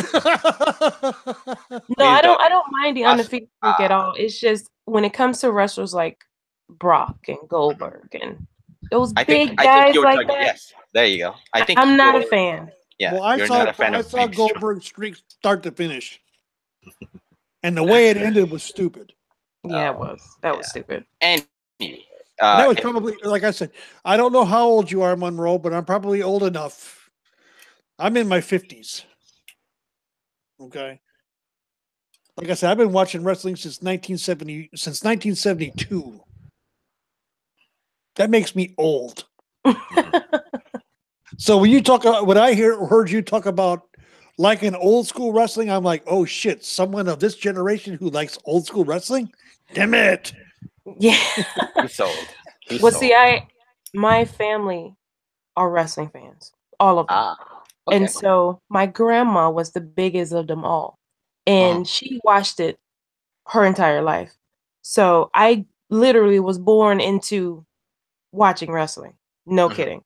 And you don't have a problem with that whatsoever, do you? No, not at all. I never took a break, never stopped watching, and I never will. You were born into, what wrestling, you're more of a wrestling fan than you are a sports entertainment fan. Absolutely. Absolutely. Girl, I love you. I love you. Oh, here we go again. I mean, because she's a fan like I am, it's like, it is so nice to meet someone that believes the way I do. Let me just take the notebook back because I think I know several others that you have. Let me see here. Let me just jot down a note. Okay, there you go. Okay. Before you start to go off the rails, I mean, it's fair enough. We're off the rails now, but that's beside the point. Besides the point, anyways. Let's just touch on what happens post Elimination Chamber, that is, which is Raw results on February 26th. All the good stuff, all the bad stuff. Well, mostly. Okay. Didn't it open with the whole John Cena cutting a promo? Oh no. It didn't open with that. No. I can't remember. I watched it, but it's been so far in the past I can't remember. No, because it opens with Alexa Bliss kicking off Raw, but that's right. But let's not hype up on one segment after one segment. I mean, we can go on positives and negatives. I mean, what's the highlights? What's the lowlights? I didn't like Alexa's quasi-racist promo. Was it quasi-racist? Was it quasi kind of sort of making fun of Asuka's English? Did she really? Yes. I know your English is not very good. Oh, that's terrible. Yes. And I was like, you little, pardon my French, and I don't use this word very much, you little cunt. Sure. I was mad. Here again, the Jinder Mahal syndrome. Let's throw race into this. Let's throw her lack of English, her lack of the command of the English language into this, i.e. Jinder Mahal Nakamura. Mm-hmm. I won't touch on that because that's, to me, I think that's negligible in many ways. I mean, it's nice. You forget the United States, man. United States. And I know you'll back me up on this. That is a quasi-racist promo. Yeah, that's terrible. That's a terrible thing to do. And it just shows how bad the writing is. And if you have to say stuff like that as a heel, you're not very good at your job. Yeah, it's not going to portray you as a compelling heel. It's just and the thing about it is that you could see Alexa was not comfortable with it at all. I don't like that at all. I didn't watch it. Whenever Alexa's on my TV, I usually turn it off so I didn't see the promo. Right. But Alexa was not comfortable with that at all. That's awful. Yeah. Okay. I'd say this though, and I might rub both of you guys the wrong way. To me, it was nice to see Bliss getting the top of the card promo spot in the beginning of the show. It was nice. When did she not get the top anything? Several couple of times. Please, that girl is pushed to the moon. She is, but she's not the focus. She doesn't need to be the focus. She doesn't need to be, which is correct, because Okay, and we're going to fall back on the whole argument back in the site that shall not be named. Um, is Sasha Banks the most valuable person on Raw? That whole Valuable? argument again, Taker. That whole argument again, Taker. You know what I'm talking about. Valuable. There's a lot of, but I won't touch on that because my focus is here. My focus is this. Sure, she did a good promo. She cut it. She looks in her element. The only problem is this is all for the sake of bringing together top superstars for another multi-person tag. Yeah, another one. Yeah. I mean, my question is, how many times do I have to see this before I lose interest in the division, or other people lose interest in the division? I already lost interest because of who the champion is. I mean, I lost interest on SmackDown and I lost interest on Raw. That's why I don't really watch it. I don't really watch Raw and SmackDown, so I don't have very much to say about these shows. Okay. Fair enough. I mean, sure, but she's not one of the highlights. She started on the show. I need to say something to the chat room. Sure. If I offended anyone by using that word, the C word, I apologize, but that's just my opinion. Then offend me. Well, I understand that, but it could have offended others, and I apologize for that. I get it. Because that is a very strong word, a very negative word towards women. And I'm not someone to be like that, but when I see it, I call it. Okay. And like I said, the whole promo thing, the whole promo thing gets off to the whole multi-person tag match, 3-on-3, which actually, surprisingly, it's not that bad. It's good. It's good. Of course, one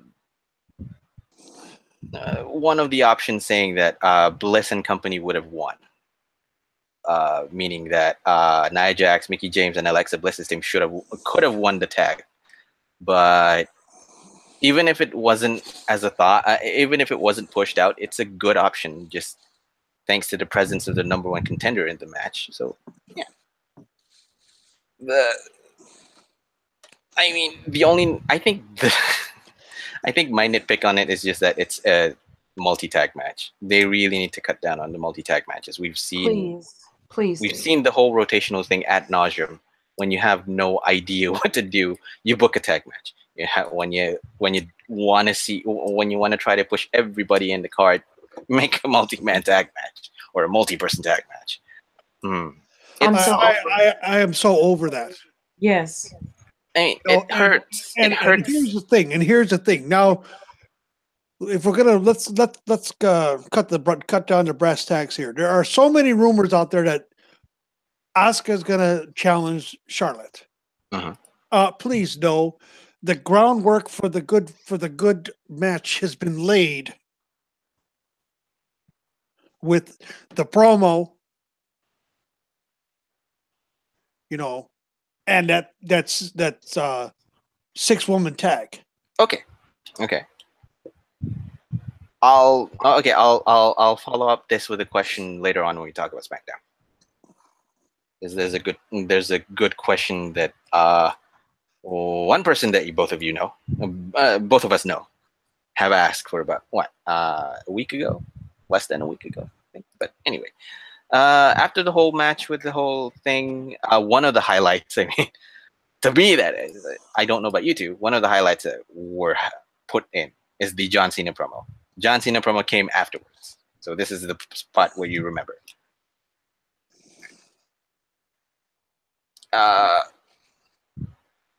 My thoughts on this is that there are those who will claim that this is same old John Cena. When he gets beat down, he gets back up. He keeps going.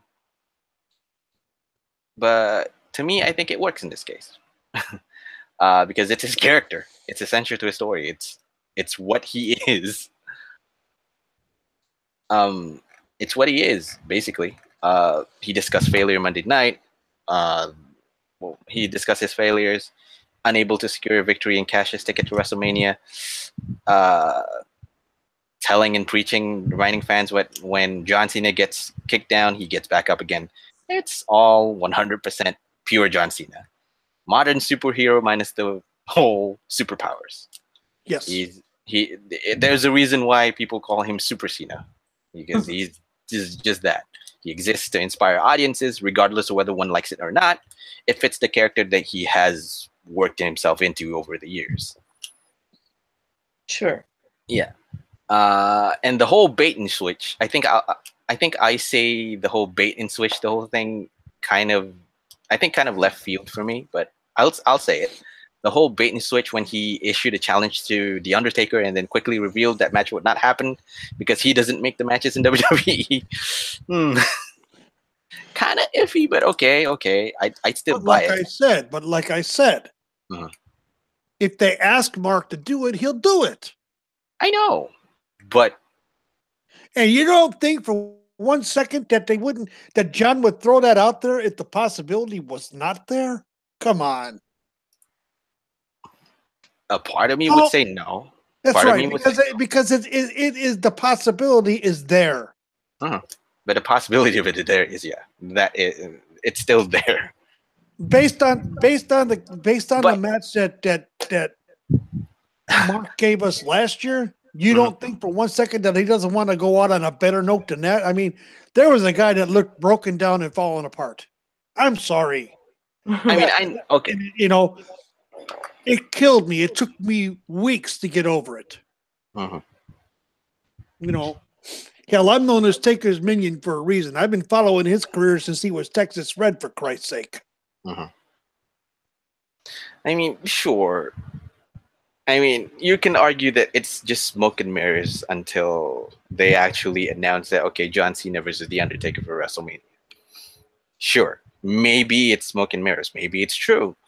Maybe it's not true, and John Cena is actually telling the truth that it will not happen, and he has to move to SmackDown and attempt to earn his way to the Big Show, which is what he did. The only problem is, and we'll touch that on SmackDown. It's just it messes up a little bit of the whole fast lane planning for that. So, yeah, it does. I mean,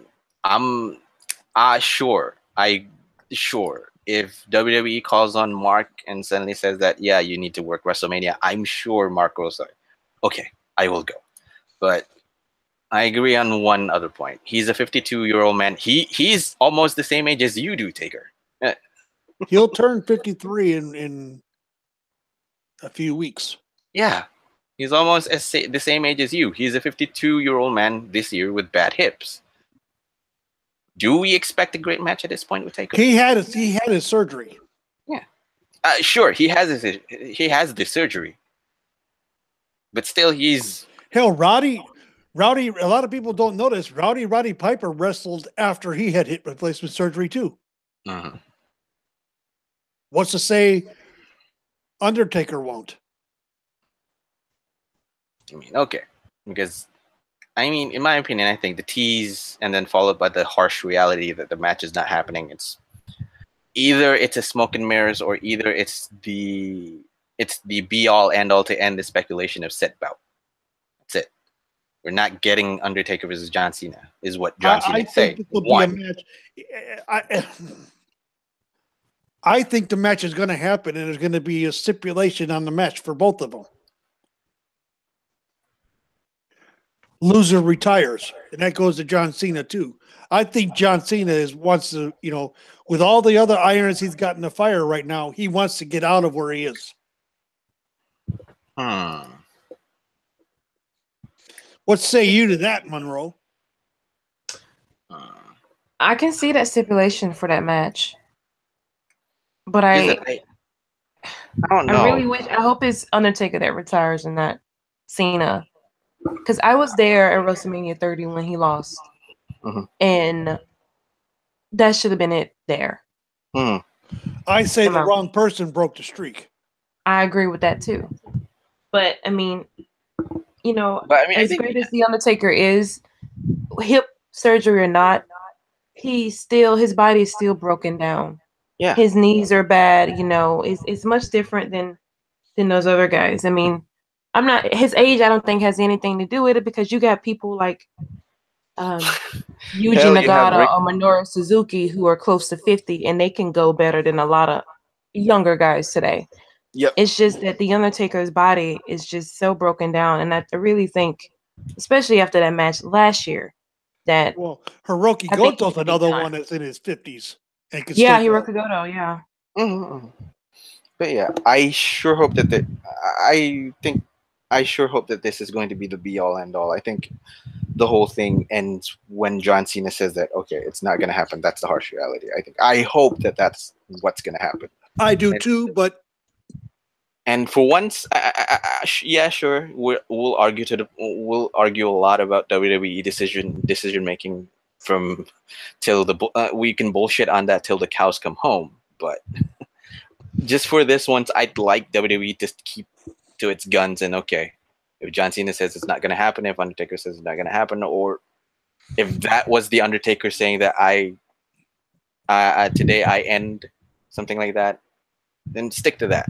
Well, you saw how I was, MDS, and how long it took me. I still can't watch that match, and this is what almost a year later. With him and Roman. Yeah, I can't watch it. I can't watch it. That's how much Monroe. That's how much it hurts me. I cried for hours after that match. Literally cried. And you know what? And if people on the internet wrestling community think less of me, I don't care.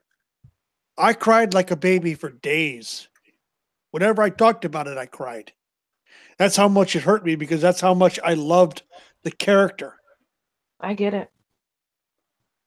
You know, there's only been one other wrestler I cried over in my entire life. And that was Dick the Bruiser when he died. I cried for a week afterwards. Because that man touched my life.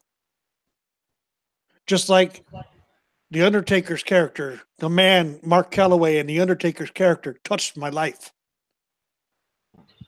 You know, my handle on that in the community I belong to is a homage to Mark Calloway. You see that in my signature. I don't say rest in peace Undertaker. I say rest in peace and posterity Mark Calloway, because that's who he is. It's time. Shit. I mean, excuse me, guys. Sure. I mean, sure. The only question that I have with the whole John Cena thing is that why is he calling out Undertaker now? Was that a call out? Was that a call out? I don't know. It's either it sure sounds like a call out, or it's just John Cena saying the harsh reality. It's not gonna happen. I mean,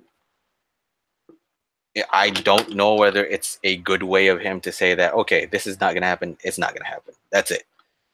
I still feel the iffy on the whole thing. So there is. Yeah, same here. I honestly can see Cena being added to AJ and Shinsuke before him wrestling Undertaker. Honestly. But we'll see. I think, like you said, Fastlane is going to tell us everything. Yeah. So we'll see what happens. Yeah. The thing is that we all know that WWE has a tendency to leave storylines open and don't tell us shit. Of course. But just for this once, I'd like to see they stick to sticking to the guns and okay, we're not going to disturb Mark. We're not going to go there with Mark anymore. If that was how he says that he's done, he's retired, he doesn't want to do, he's stopping there right there and then we'll respect the decision and say no, okay. Unless they do the Jim Ross thing.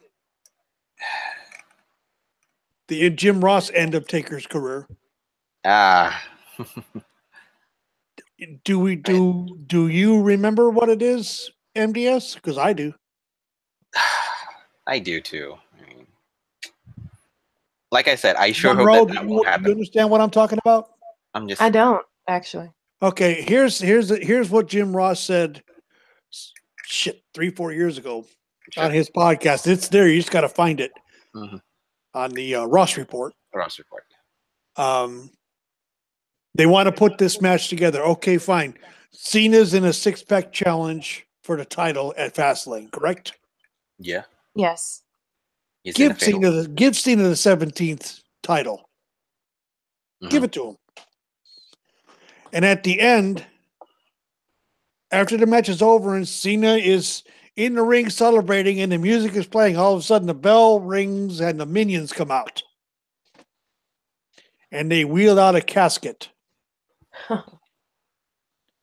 Only this time in the casket is a wax figure of John Cena. You want and then you have a message on the Titantron that says, "I'm coming for the title at WrestleMania" from Taker. Fast forward to WrestleMania, Taker wins the title. The following Monday night, Taker walks into the ring, cuts a promo, retiring, and lays the title in the ring and walks out. But do you actually see that happening, though? Would they actually go? Do I actually see it happening? No. Is it something WWE would do? I think so. Yeah. And what is wrong with that? Sending Taker out on top. What would happen to Nakamura and Styles, for that matter? You're going to go with Nakamura and Styles without the title? Because that's my biggest question. Yeah, I completely forgot about that. Yeah. That's my biggest question. Because if you're going to go with the whole, okay, Undertaker... They painted themselves into a box if they want to do that type of finish. Yeah. Yeah. Unfortunately, but... And again, there's also the whole things that are out of our control with the whole age and years that are happening with Undertaker. So, and the whole vagueness of Undertaker's finish at WrestleMania 30 with Roman when they were when they had that match, and Undertaker left that kind of message, as well as the whole the anniversary of Raw, where where he leaves with a vague message, comes out with giving that vague message that leaves everybody questioning what the hell is Taker saying. So the whole vagueness of it, it's just muddles things up, and at the same time it adds to the whole mystique of the character Undertaker, as well as the whole private life of Mark Calloway. Yeah, and I think he likes it that way, and I think he likes it that way personally. By the way, the Undertaker will be turning 53 on the 24th of this month. Ah, okay. Yeah, he was born in '65, like Shawn Michaels was. Yes, who's my favorite wrestler. Who I believe could actually get in the ring and still perform at the highest levels. Yeah, he looks the part. Like I don't know if he can do it, but he looks the part. Okay, anyway, and that would be one of the highlights of the show, and I think that put John Cena in a good position, in my eyes, anyways. In Raw, not on SmackDown yet. I'm not touching on SmackDown just yet. Of course, next we have Heath Slater versus Bray Wyatt, which resulted in a whole no contest thing. And Bray cutting a promo that he blames Matt Hardy for this. It's all his fault. Does that not sound familiar, folks? Here's the thing. How many times have we seen Bray Wyatt become more motivated by the general crappiness of his own win-loss record against a certain superstar? When was the last time well, take it back. He won at Raw 25, but he lost at Elimination Chamber. Yep. And then he was more motivated because he lost to a certain wrestler. Now it's Matt Hardy. Back then it was Finn Balor. Back then it was Dean Ambrose. Back then it was Seth Rollins. And then it was the Shield. I don't see a pattern. Insert sarcastic point here. That's pretty good. I mean, it's Bray Wyatt's character is so confusing. He is that he is the prime example of a communist ship going into sea. They want to turn him, but they're afraid they're going to break the rudder if they do. I mean, Correct me if I'm wrong, people. I don't. Am I wrong? Am I wrong or am I right? I mean, here's the best thing though. There's talk of having another Bray Wyatt versus Matt Hardy match in WrestleMania. So, But the thing about it is that we at WrestleMania, Jeff will be pretty much done with his surgery. Brother Nero could show up. yep. Who does Bray have to back him up? Nobody. Sister Abigail. Oh God, Bray Wyatt and drag. Yeah, we really need that. Well, Unless WWE has quietly signed Rosemary that we don't know about. let's not jump to the gun. Jump on the shark. We'll see what happens. I mean, like I said ad nauseum. We'll have to wait until Fastlane to see what happens. We see a lot of the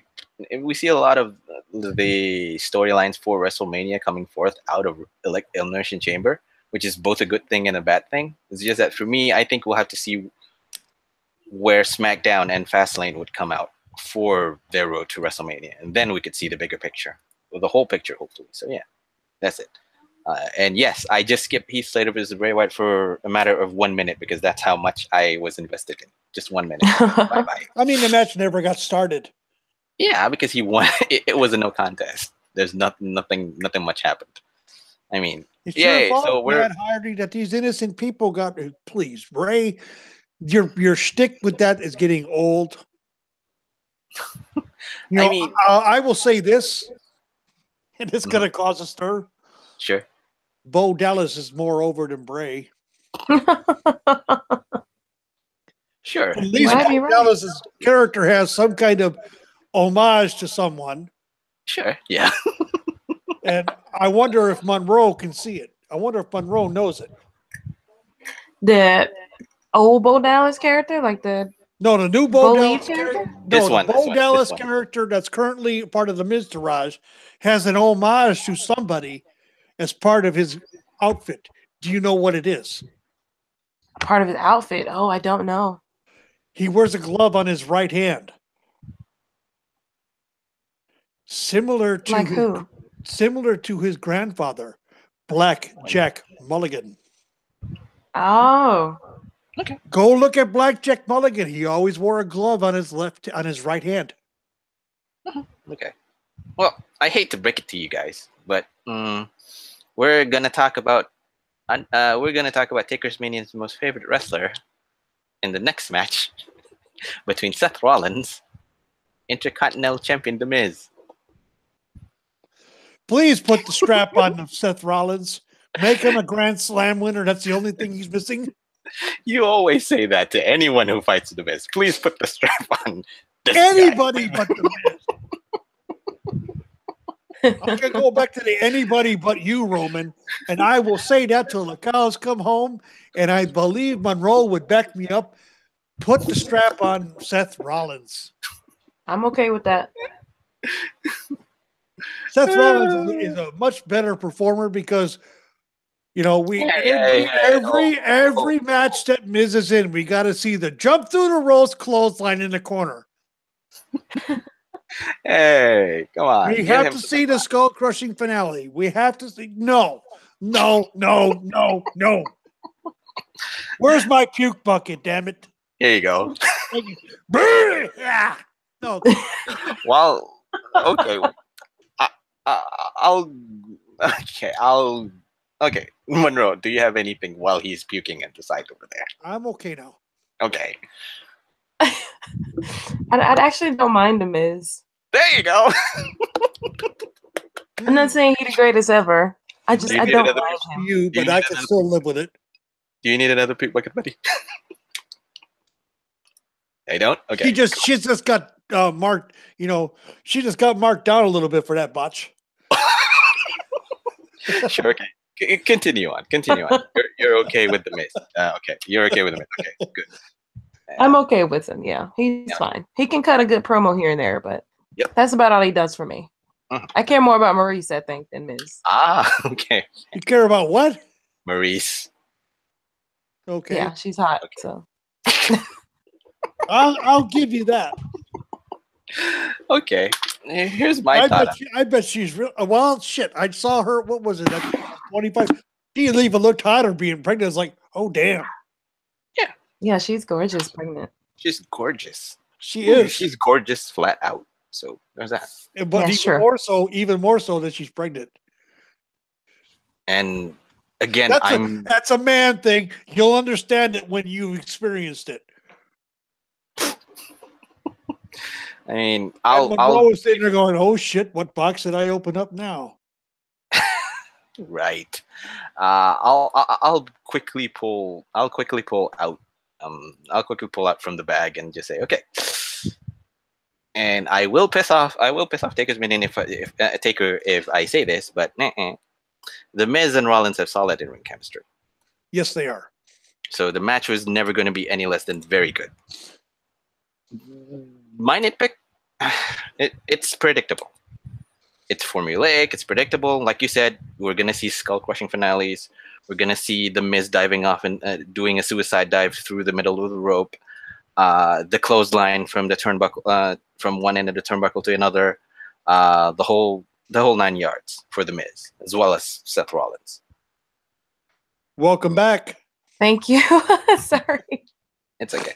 I think you missed the statement about the I said something about Maurice is even hotter that she's pregnant, and MDS is like, well, I said you'll understand it once you experience it. Considering the fact that I am not married yet. You're not married yet, and you've not been around a woman who's pregnant. It's like, oh, I have. You forget. I have a niece. But I'm saying. Here's the thing. Mm-hmm. What I don't know, Monroe. You probably back me up on this. You always go to Monroe to back up. When you are involved in a relationship with a female that is pregnant, you're the male. But for some odd reason, and I will say this, and it's true, they seem more sexy, more beautiful than they've ever seemed that you've ever seen them in the entire time you've known them. And this goes back to my second ex-wife, who gave birth to my daughter. I see. Okay. She was the most beautiful woman in the world to me when she was pregnant. Why, I do not know, but it's the truth. Okay. I mean, fine. I've heard that before. And why she has heard that before. And why do you have to run through? And why do I have to run through Monroe to everything just to back me up? Am I being the third wheel here? Should I go? Should I go? No. Should I go? No. The door's right over there. I mean, I can go. I can go right now. I can go. No. You're the conductor of this train. No, I'm going. I should say you're the engineer of this train. You're the one that keeps me on task. Right. I mean, okay. You're my Conrad Thompson to my. You're Conrad Thompson to my Ric Flair. Right. I mean, okay. Fine. And we talk about that in the interview with Conrad Thompson. Yeah, you did. I mean, okay. But like I said, okay, let's get back to this and just to finish it off. I mean, it's good. It's predictable. Of course, tease the tension between Finn Balor and Seth Rollins in the end, likely creating buzz, excitement among fans that WrestleMania may feature a showdown between them. Let's just keep in mind that The Miz, up to this point, hasn't got any immediate clear plans, and its triple threat match over the IC title should not be counted out. Because he doesn't have any plans because of his situation at the moment. Who don't? Miz. No. Oh, did you forget that Maurice is pregnant? No, I didn't hear what you were talking about because I was checking something. Ah, okay. I'm always doing research, man. You know that. Okay, fair enough. And of course, afterwards we have Finn Balor versus The Miz. No, it wasn't. Oh, yes. That's right. We Yes, had. it did. Yep. Calm your horses, hold your horses, man. After Seth Rollins beat him. Yeah, after Seth Rollins beat him, hold your horses, man. We have a lot of things to talk about here. Again, I'm gonna repeat. Okay, I'm gonna repeat the whole thing ad nauseum again. Like Rollins and Miz, Balor and Miz looks okay. Chemistry is there. Quality match is to be expected. And again, like I said, the argument being that with Finn Balor being slotted, a triple threat match isn't out of the question. By now, I think that the Miz doesn't really have any clear cut plans as of yet because of his situation at the moment. If his wife delivers before WrestleMania, he's gonna be fine.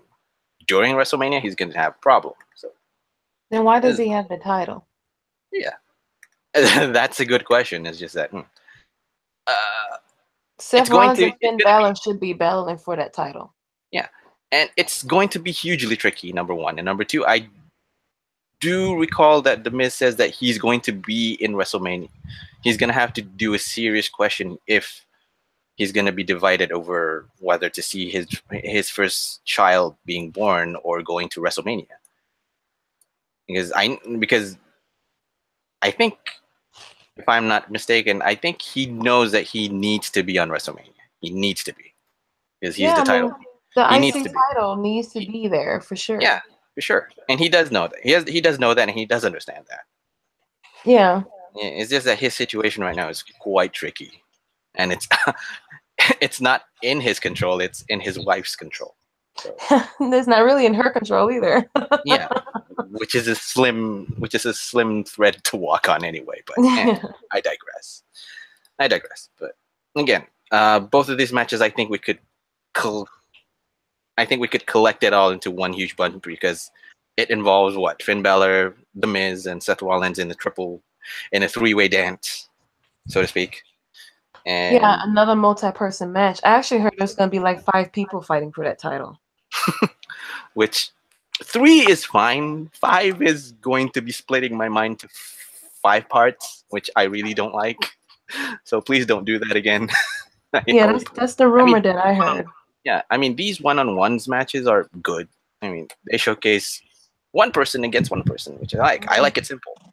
Yeah. I like it simple personally. So yeah. I don't mind multi-person matches. I just feel like when it's the title, it shouldn't be that way.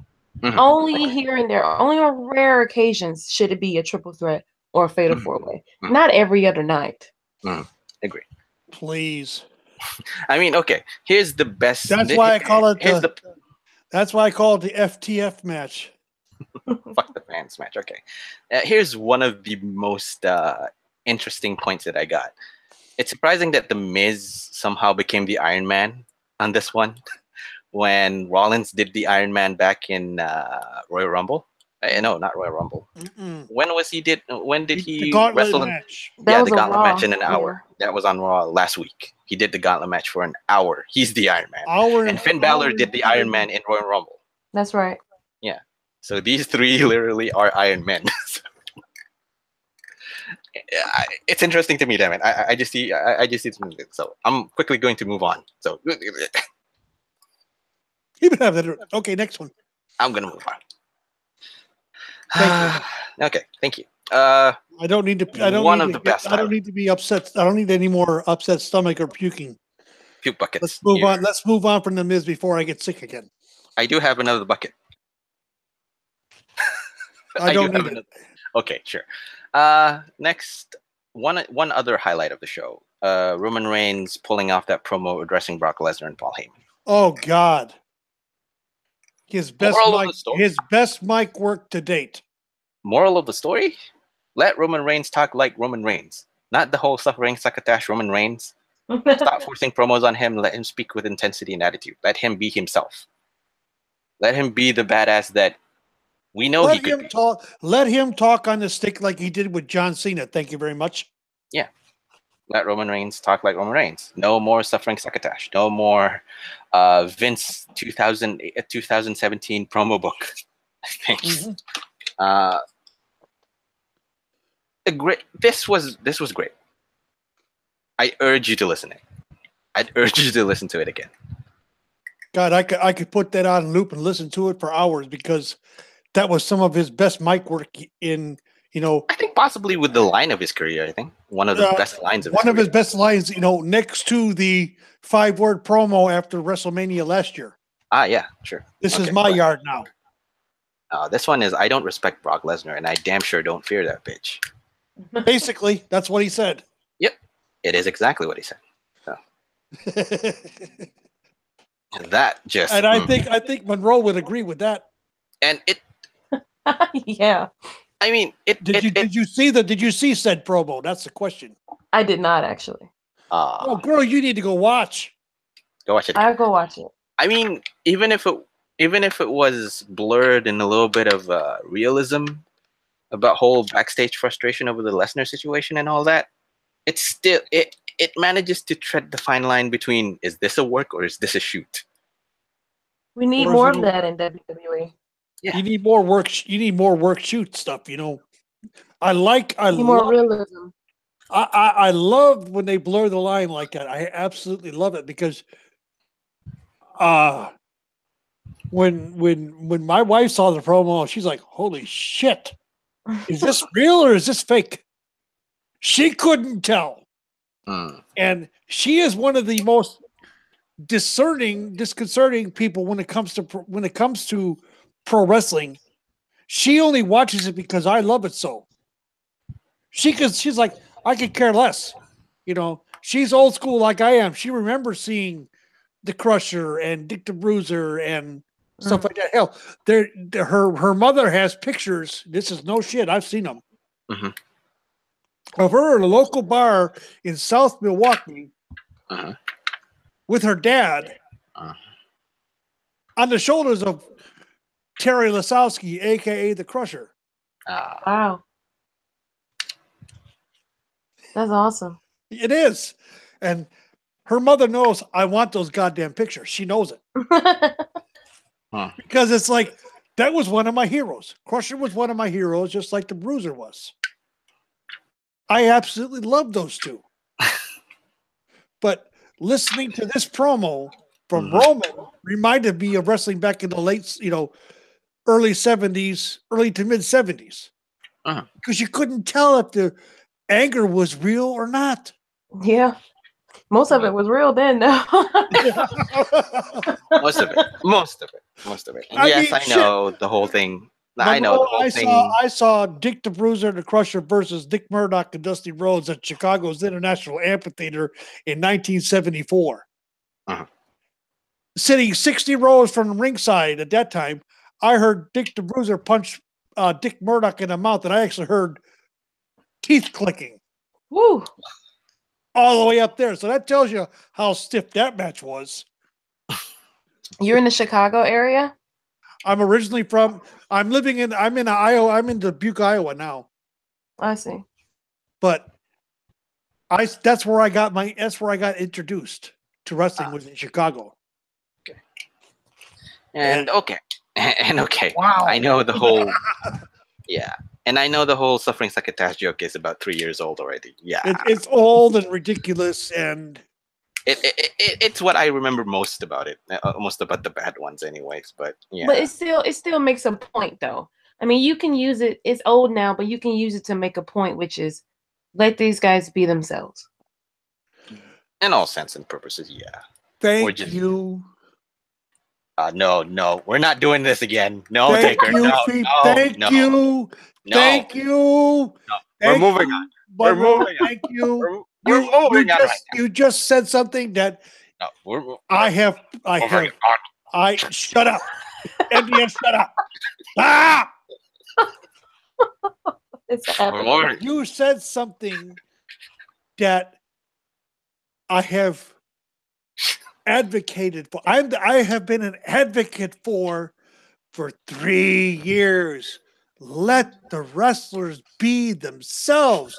Stop scripting the shit, over scripting the shit. Let them be themselves and talk. Yep. let Paul Heyman work with everybody on cutting a promo. Yes, please. Are we done? Let's go. Go. I know the argument is yes. Let them be themselves. Give a lot of leeway to the script. But yes. Give leeway. Give them all you need to give them is bullet points of you need to hit A, B, C, D. However you get there is fine. As long as you're not obscene or vulgar, it's fine. Yep.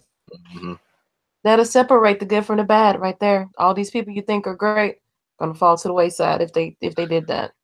Yep. Do you think Alexa would be as good at a promo if she had to do it on her own? I don't think so.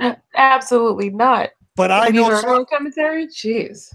I know. I'll bet you any amount of money. Nia would be money cutting a promo if she was allowed to be herself. Maybe. Okay. I digress. Are you guys done? That's just an opinion.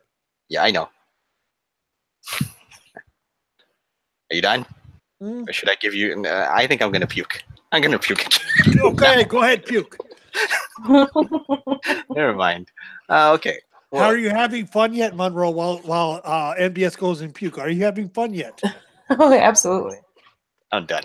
That's the most important part about being on this show. We want everybody to have fun. I mean, true. There's too many serious podcasts out there. Really? Yeah. Sure. I mean, I'm keeping on point. Here. Yeah, I know. You want to be serious, and I'm the one wanting to cut up all the time. Usually I'm the one who's going to be cut up all the time, and you're the one who's going to be serious. Well, today is my day to cut up, so there. I was deadpan serious all last week. Ah, okay. Never mind. You heard it, so there. Well, fine. But I still have a timeline to do here. Okay. See? I still have a time frame to do here. Because I still need to talk about Raw Tag Team Championship match. Again, we're watching Titus Worldwide versus The Bar. When we didn't have enough of it when we watched Elimination Chamber.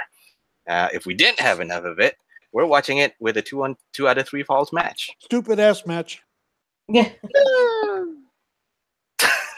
I'll disagree and say it was a perfectly acceptable wrestling match. My question is, one has to wonder, why is it absolutely necessary for The Bar to go over Titus Worldwide in 2 straight falls? When you think that you're finished grinding Titus Worldwide to the dust, you're already doing it now. This doesn't squish them. I would have given him a fall. I would have made it go to the 3rd and deciding fall. Mm-hmm. We're not seeing 2 out of 3 fall matches going to the 3rd and deciding fall much anymore. Oh, no. Yeah, I don't like that. And one of the reasons I think, especially when it comes to the bar, and I'm going to say this, it has to do with Sheamus's spinal stenosis.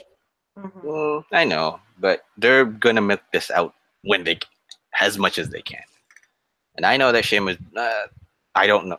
I'm just positing that Sheamus is just going to push on as much as he could until he can't do it anymore. So he's going to milk this out as he can. He's going to pull the page. Yeah, he's going to pull the page. And the whole thing, it's just that the whole thing with the whole post-match promo, essentially just giving a new rivalry on next week's show, probably on Revival and Carl and the Good Brothers. It essentially just, okay, Titus O'Neil and Apollo isn't really our kind of opponent. You step aside. We need new ones. And I think I'm perfectly fine with Titus Worldwide's spot being they're the lowest of the low in the tag team. It shouldn't be a tag team. Titus needs to be a mouthpiece. And Apollo needs to be a solid mid-carder. Yeah. But the big question I have about Titus Worldwide is, where is Tozawa? Yeah, where's Tozawa? Being punished. Don't you remember? For what? Doing nothing. For fighting against Drake Maverick in 205 Live. For fighting against his general manager. But Tozawa was the first client of Titus Worldwide. Yep. And long before he was fighting with Drake Maverick, he kind of just disappeared. Yeah, he did. Why? I don't know the reason. I don't. I could find out. It's just that, Please do, and inform us next week. sure. I mean, You have been given an assignment. right. I mean, okay. And then, of course, we have Monster of Men, Braun Strowman versus Elias. Because Braun Strowman pinned Elias Sunday night in the Elimination Chamber. They did battle on the Monday night, the main event. Good main event with Braun, but Elias, So here's my big question. Is it possible that Strowman versus Elias is a WrestleMania program? possible. Isn't Strowman? You're talking to that with gritted teeth, I feel. Oh, I was lighting a cigarette when I said it's possible. Okay, it's possible. Isn't Strowman a heel? I thought he was. Is he not a heel? He could be a heel. He could be a face. I consider Braun Strowman a tweener because he's so over with the crowd. I see. I mean, he gets face spots when he enters his pops are close to Road Warrior pops. Okay. I mean, and that says something about a character. Yeah. I mean, he's my definitely opinion, over. Big time. I mean, like I said, I'll say this. While Strowman should be involved in something a little bit more higher profile than just facing Elias, the whole thing gives him, which is Elias, the chance to prove his worth against a bona fide true main eventer at the biggest stage, which is Braun Strowman, of course. Exactly. And what's more, he's facing Braun Strowman in WrestleMania. Now, even if Elias versus Braun Strowman is a pre-show match, it's still going to be a match that could possibly steal the entire show. Based on the history. You know, remember, Elias broke a guitar over Strowman. He did. And Strowman took a stand-up bass and broke it over Elias. So there is a story there. There's your feud. Yeah. Yes, there is. I mean, okay, I'll concede on that point. I mean, but I'll pull off the. I say a guitar on the pole match, and the winner has to break. The winner must break the guitar over their opponent. What? That's how you win the match. What? Let's not do anything on a pole. You're gonna go all Vince Russo on this booking? Why not? Why not? You know, dare I say why not? The way you win the match is that you break said guitar over your opponent. No pinfall, no submission. You must break the guitar over the opponent. And it's suspended. No, better yet, it's suspended above the ring. You have to climb a ladder to get it. So this is not on a pole match. It's going to be a ladder match. Yes. Ladder match. You get the guitar down and you waylay your opponent with it. Who's with me on this? You know what? I'll leave. I'll go. I'll go. You ain't got to go nowhere. I think Monroe likes the idea. Sure. It's different. It's different, that's for sure. I'll cock my head sideways and just Braun Strowman if we're gonna have gimmick matches, let's have a gimmick match. Braun Strowman smashing guitars over backs. Okay, fine. But here's the funny twist. What? Elias busts a guitar over Braun's body, over his head. Oh, I have an idea. I have a really funny idea. If you want to go fantasy booking on this one, go for it. Elias climbs the ladder, gets the guitar. Yep. But when he's trying to get the guitar away from the harness, Strowman pushes the ladder down. Okay. Elias is hanging by a thread with the guitar, quite literally. And then suddenly the guitar snaps.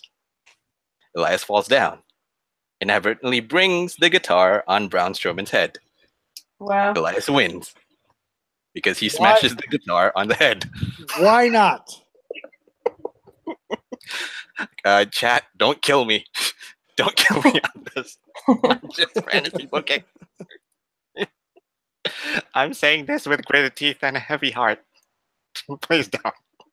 Why not? I mean, that would be a perfect Dusty Rhodes finish. That would be an absolute And then perfect Elias, Dusty Rhodes and finish. then Elias realizing that he won, and then oh no, Braun Strowman is still up. Let me run away.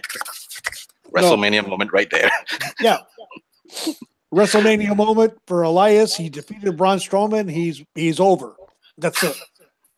But here's another character. Elias is over with his stick of being the serenade, the one who sings on Raw.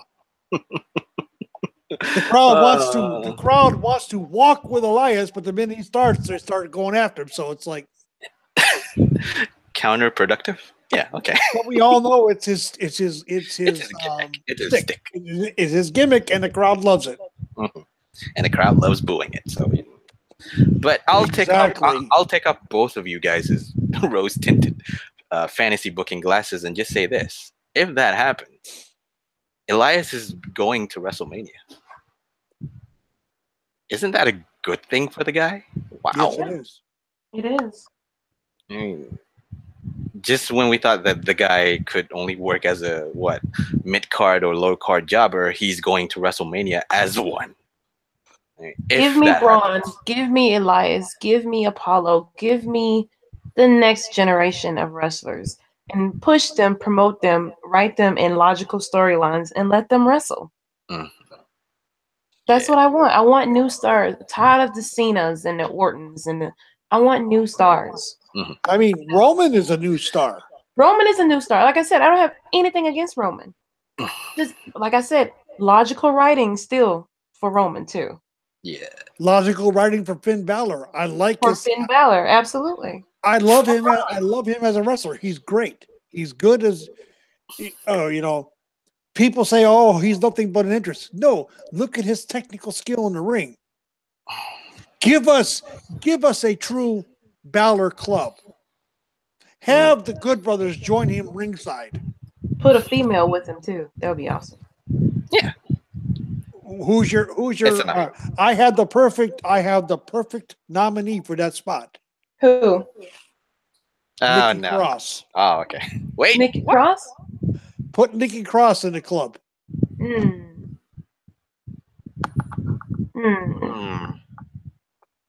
Even if she's tied to Sanity?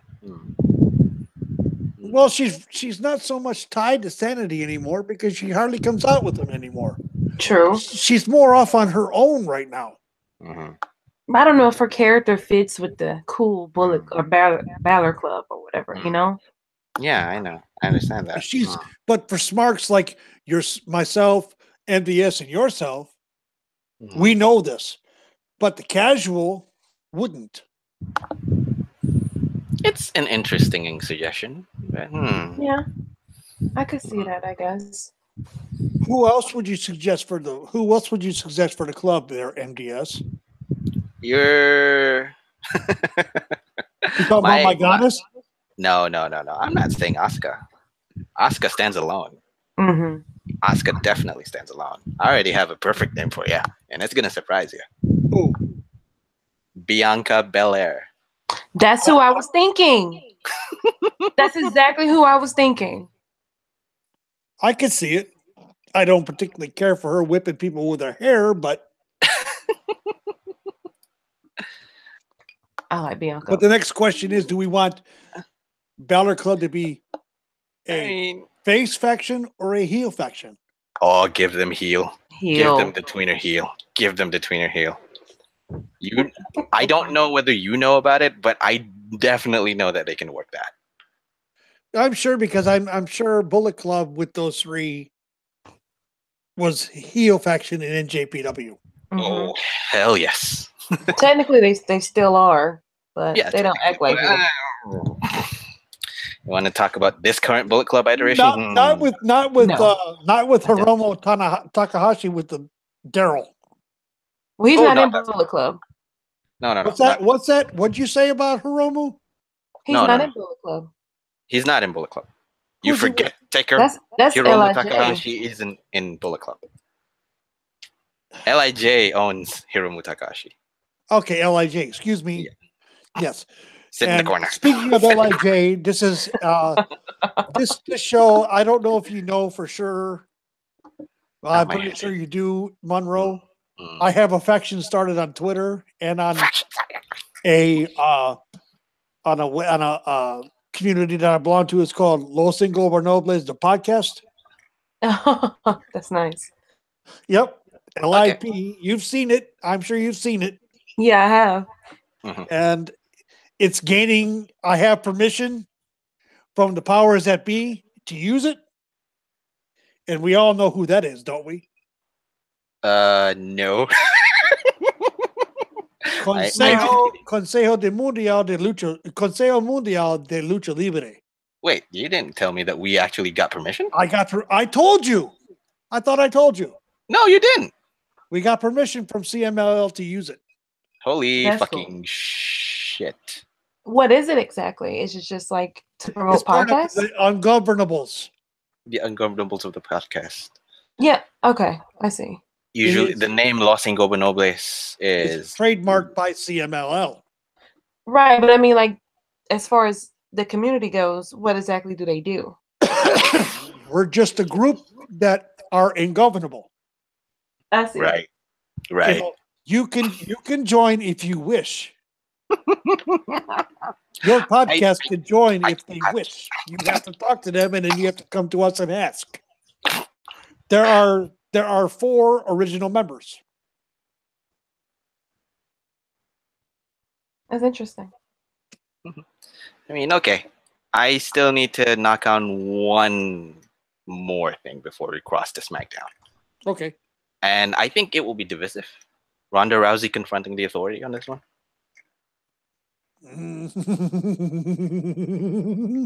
Oh, you're gonna laugh. Okay, go ahead first, Mister. Okay, Mister. Go ahead. The apology of Kurt Angle was what was expected. Okay. Him saying he needed a job reminded me of Heath Slater. Okay. The confrontation of Ronda Rousey, however, of Stephanie was fantastic. Okay. That's when I saw the look in her eyes that said, and you've seen me type this before, I'm going to take your fucking arm and mount it on my wall if you don't apologize to me. Oh, okay. Tell me I'm wrong. Tell me I'm wrong, people. Tell me I'm wrong. Again, the whole, I'm going to reach down your throat, pull out your fallopian tube.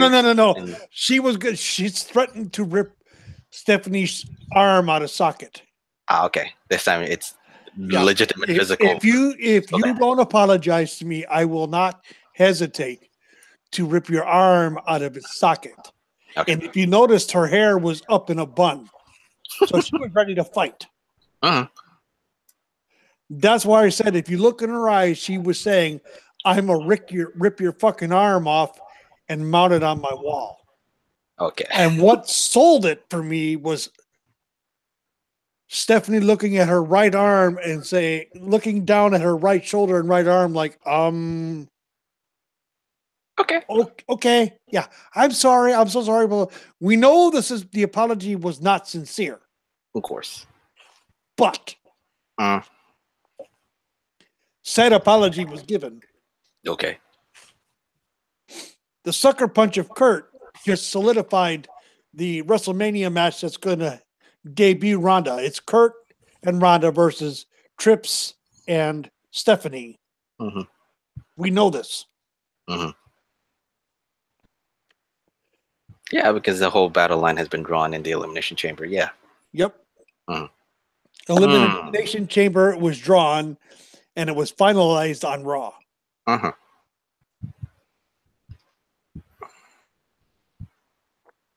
Okay. Someone's quiet. I don't care about Ronda. I'm sorry. I know you don't. She does not interest me whatsoever, and I don't care to see the authority on my TV. Okay. Not yet, anyways, or just she doesn't get you yet. or just she doesn't get you? I don't know what the future will hold, but if Okay. she's good in the ring, I may pay attention then. Mhm. But we cannot say that she will be good because of her background because we don't know. MMA, UFC is completely different than pro wrestling. True. So we will see what happens with that. But as for right now, I never care for Ronda, and I don't care about her now. And I don't care to see the authority on my TV. I'm over authority figures in I see. WWE. Well, Okay. they're not really coming out as quote unquote the authority anymore. Mm-hmm. But let me ask you a question, Monroe. Okay. After WrestleMania 31, Mm-hmm. and we saw the thing with Ronda then, Mm-hmm. and then there were stories circulating about her training with Brian Kendrick, the Brian Kendrick. Mm-hmm. And then she lost her next match, her next UFC match. I can't remember to whom. Whoever beat Holly Holm, and was put on again 6 months concussion protocol. And yet people fail to realize who trained her in grappling in the first place. Now I'm bringing up, and I brought this name up before. It's Jean LaBelle, Mhm. well-known wrestler in Los Angeles for many, many years. Old school, like you and I both like.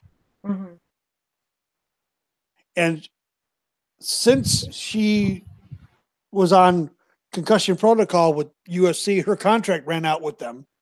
Mhm. Who's to think that she hasn't been training? She's been training for the last 6 months easily with pro wrestlers.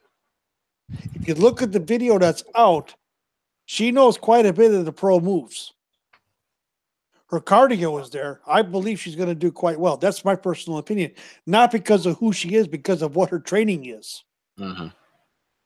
Brock Lesnar is proof that a UFC MMA fighter can cross over and succeed.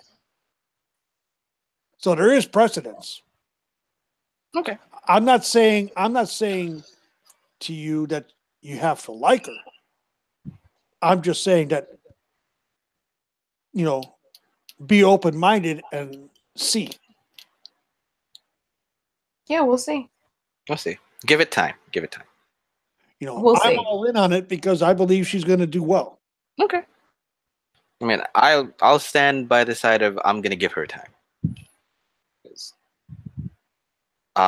Because her appearing less than a week now, I think 2 weeks, without any sort of physical action in ring, on screen, doesn't necessitate me having to judge her yet.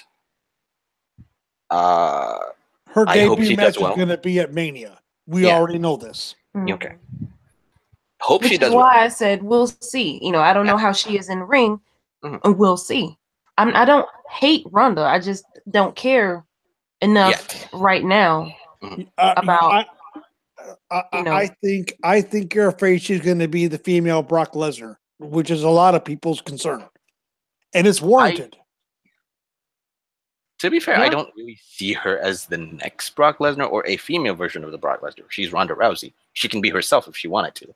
But you get my point. That they're going to try But to yes. book her that way.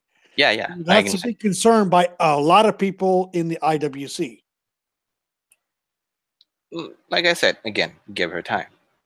That's all I can say. Because I think she will can't- outshine Brock, to be perfectly honest with you. She Because, probably will. That's not very hard to do, in my opinion.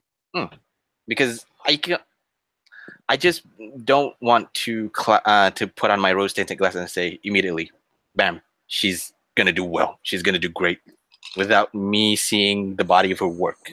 Exactly. In WWE. That's what I'm saying too. That's what I'm The body saying. of work in WWE. And I totally agree with it. Yeah, sure she's trained. Sure she's trained in the PC. Right. Sure she's putting her time in to learn the ropes and all that. But again, I need to see her full body of work. That's it. Exactly. Yep. Because take it as you will. I'm usually the one who always gonna say give it time because I'm the patient type. I like to see it before I pull judgment out of my ass. So there's that. Well, like I said, when she was on East Elimination Chamber, Mhm. I saw the emotional reaction from her. Mhm. Okay. I mean, okay. She's been a But- fan. She's been a fan of wrestling, and that is a well-known fact. Yeah. She loves, and you can actually see in her eyes the love for the business. She wants to do this. She wants to succeed. And I- good luck to her. That's all. That's what I see. Good luck to her on that. My thoughts on this whole thing. And On the segment itself, I honestly think that Or- she will. before I wrap the whole Raw thing and then suddenly have to touch on very, very quickly on SmackDown. Yeah. Because it's And this already is gonna been be 2.5 quite hours divisive. down here. It's going to be quite divisive because what an ice cold way to end what was an otherwise hot episode of Raw. That's my note. Yeah. What I see, SmackDown sucked as usual. where I see it on the last segment for Raw is that Rousey is put in her place thanks to Kurt Angle, and who next turn get cheap shotted by Triple H with a very comical look in his face to close out the broadcast. Doesn't really make a lot of sense, but like Taker said, some people liked it. Taker loved the whole segment. I just see that okay, so somehow Ronda Rousey is being put in her place again. And again, I have to remind myself, I'd have to give it time. So there's that. I have to give it time. But the battle line has been drawn on this one. It appears as though WrestleMania will pit Rousey and Angle against the Authority somehow. But one side of the coin says that it's going to be fun because who doesn't want to see Triple H and Stephanie McMahon getting whipped? The other side of the coin, however, is that it hardly feels like the most exciting or thrilling use of Rousey in her first high-profile bout, primarily because Angle and Triple H are hardly at their physical peaks. They look the part. Age is catching up to them. And that's where I end for Raw. I mean, okay, considering that I have waxed lyrical on a lot of Raw, okay, and I'm so sorry, but I'm going to go on a very fast note for SmackDown. If you want to compare Raw and SmackDown, SmackDown is comparatively a little bit worse. Although, if you want to compare this week's SmackDown to last week's SmackDown, this week's SmackDown was better. Excuse me. I mean, some of the highlights that I can say, what of the high points? Well, okay, Usos and the New Day for now. But I think you and I, Taker, have said this about the Usos and the New Day a lot of times already, plenty of times. I think even the chat room would agree, would say that we have talked a lot about the Usos and the New Day and how they have single-handedly propped up the whole of SmackDown as a whole. I agree with that. I mean, again, while Uso versus New Day feels recycled because we've seen that again and again and again and again and again, it's easy to get invested with it. Because but the question is, who is there really in the SmackDown tag team division? Nobody really, other than maybe the Bludgeon Brothers, but they are setting them up. They are setting the Bludgeon Brothers up. They're setting them up for something. Mm-hmm. What that is, I don't know. I don't see a triple threat match happening at WrestleMania. Of course. Of course not. It would be asinine. I think it's gonna happen though. It might, but I still think it's asinine. I agree. I mean, if it happens, it may mean that both Usos and the New Day are going to lose out. I think New Day is going to win the titles back. Yeah, because both of them are going to lose out. I'm not saying about the winner of the whole overall thing. It's just that in the hopes and dreams of both New Day and the Uso wanting to go tag team versus tag team, they are now going to be shoehorned into a triple threat with tag team on 3. Which Why again, can't one of them go for a singles title? Which I say Big E should go for a singles title. Absolutely. And cause dissension amongst the New Day. Yes. And hitherto pull the New Day out from the equation with that. because that means you're gonna let's do a quick fantasy book. If let's say that they're going to a triple threat, New Day versus Usos versus Usos, New Day, Usos, Bludgeon Brothers, all three of that. I'm sorry. Would that mean that New Day are going to do double duty on both tag and singles matches? No. Because I mean, come on. If you want Big E to be on alone on a singles matchup, you have to bring the mouthpieces together because that's what works for the New Day. But again, if you look at it though, there has been a lot of stuff going on in a New Day that points to Big E striking out on his own. Mm-hmm. It's been subtle. It's been subtle. It's there. It's been very subtle. Because how many times over the last 3 years have they had to cut Big E off because he's going off on a tangent that could be taken the wrong way by the crowd, or in their opinion, the crowd. And whenever it happens, have you seen the look on Big E's face? He's like, really? You're doing this to me again? Why? Proud. Yeah, I could see that. But it's been a slow burn. So what you do is not at WrestleMania so much, but let's say Knock wins the title from AJ. God, I hope that happens. I love me some Nakamura. And we look at his match on Monday night. He didn't mail that damn thing in. Oh no. Hell no. Because he has that reputation. We know this. But when the chips are down, he will bring a solid match. And and he did on Tuesday. Yeah.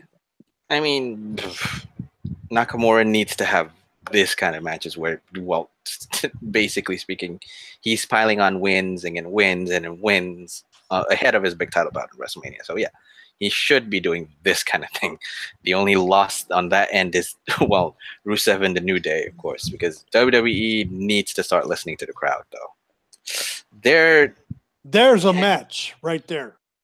Rusev Day versus New Day. That's a match that needs to happen.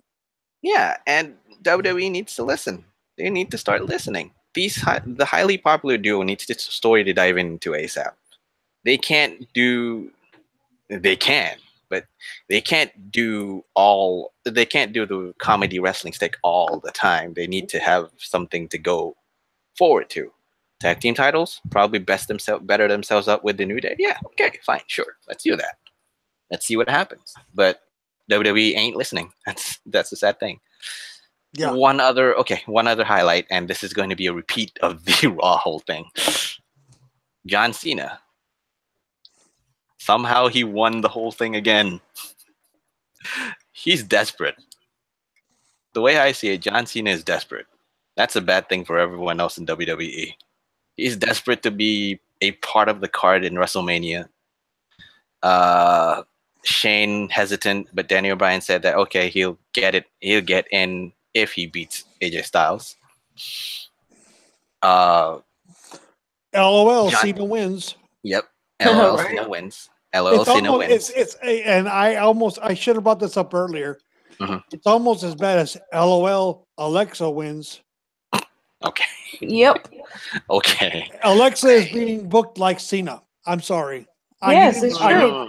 I needed to put that out there, and I will take my abuse from the community, but it is how I see it. Shame. No, it is how I see it. Alexa is being booked like Cena on Raw. I'm sorry. It's true. Yes, I know I'm backpedaling a long way, but you know what? It's something that I've been wanting to say for a while. And now I have the platform to say Alexa is the John Cena of the women's division on Raw. Yep. Hmm. And if anybody has a problem with it, bite me. Sadly, everybody bites. Or as Takers the famous words of Aaron Brockovich, bite my ass, Krispy Kreme. Well, you munch on a Krispy Kreme. Yeah, sure. Sounds really good right Now, now. where am I? No, Now, Monroe where am I? understands the context of that. I get it. That is a true statement by Aaron Brockovich, and Aaron Brockovich is a real person. Yep. Yeah, I know. Where was I? Oh yeah, John Cena. Yeah, The- the elixir bliss of SmackDown. so if so, ergo facto, John Cena is the women's division. No, John Cena is the elixir bliss of the men's division. Yeah, if so, ergo facto, John Cena is the women's division. Yep. You know what? I can't wait to hear. I can't wait to have Nikki Bella come at me. Oh, Oh. boy. Dear God.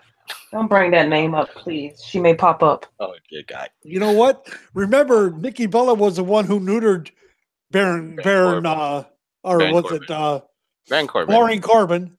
Okay. Anyway, I mean, he's the winner of. I mean, John Cena is the winner in this one. It's just that he wins at the detriment of everybody else in the whole thing. Because looks like Cena's plan. Looks like Cena's plan has worked, as the WWE Championship match in Fastlane has become a six-pack challenge. Great. Yay! That still means.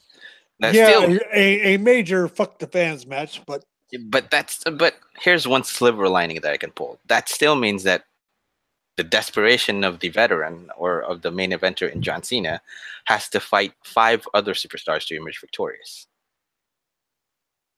Has to fight who? Like what? 5 other people. I can't remember. He's got to defeat AJ Again. Baron Again. Dolph Again. Kevin Again. Sammy. And again. Which I see Sammy bending Kevin over and sticking it to him. Oh boy. Oh boy. I mean, literally. That's it. Yeah, I mean, not literally. Yeah. Good. I mean, that's it. Big Match John is telling a rather intriguing story. He's desperate. I'm desperate to be in the WrestleMania card, damn it. What will happen? I think the biggest story is what would happen if John Cena did not make it to WrestleMania. I would love to watch that. I'd love to see John melt down. Yeah, I'd love to. I would love to see I would what love happens. to see John melt down and turn heel. Yeah. Or just snap. Thinking that this isn't him. This isn't Big Match John. Big Match John is supposed to go to WrestleMania. He's supposed to be going to WrestleMania. If you look at what he said after Elimination Chamber, that was the beginning of a heel turn, if I ever saw one. It was. And who here is going to deny the fact? Look like it to me. Yeah, some of them will, but I think this is as subtle as a heel turn could be. It's just that we don't see I can't see the whole thing jumping out from the face. He's a heel. Snap my fingers. Shit. Let's talk about this here for a second. Okay. Monday night he comes out on Raw, and he whines. He throws a match out there. John Cena versus The Undertaker. Which you're not going to get. No, hold on. Which the crowd does what? Pop for it? Loses its fucking mind. Yeah, they did. Everybody knows. Everybody who's a fan of professional wrestling knows this is a match at WrestleMania we want to see. Correct me if I'm wrong. Oh, no. You're not wrong on that section, so yeah. And what does Cena do? He says, that's a match that is not possible and won't happen. And what did that do to the crowd? It turned him immediately against him. Of course. It's a subtle, like I said, it's a subtle thing. Yeah. It's a subtle thing. It's not I mean, in your face kind the of thing. groundwork is there for him to turn fucking heel. He does, but Please, WWE. I don't think it's gonna happen. I know. yeah. I know. And that's the sad part about it. I mean, I would love to, but I would love to see actual John Cena snap. The fans are craving for John Cena to be a fucking heel. He hasn't been a heel since early in his career. Oh, Yeah. It's time. His character as Super Cena and everything else is stale, old, and worn out. But I'll say this to close on this one. The LOL Cena wins character is done. And I'll say this: it's a shame that this is actually the best solution WWE could come up with, because it gets bloated for the main event of Fastlane. That said, again, the whole story of John is desperate to get to WrestleMania. I would love to see what happens if John did not go to WrestleMania. What will happen? Yeah, right? Yeah. The implications of it will be huge. Just huge. And okay, quickly moving on. I could see him on Smackdown after Fastlane if you don't make it. AAing both Shane and Daniel Bryan. Or just go on an AA spree, just like how Stone Cold did. Just show up and just start AAing everybody, a la Stone Cold stunning everybody. But yep. Yeah. And Vince comes out to try to calm him down, and Vince gets AA'd for Christ's sake. Yeah, and SmackDown, of course, and then comes to Raw the following week and does the same. Does the same shit to Trips and Stephanie, both. Both. But yeah, I'd like to see. Because he's snapped. He is totally snapped. I like to see unhinged. Yep. That's he's all. Totally unhinged, and there's nobody that can stop him. And the one person that can stop him is Undertaker. Exactly.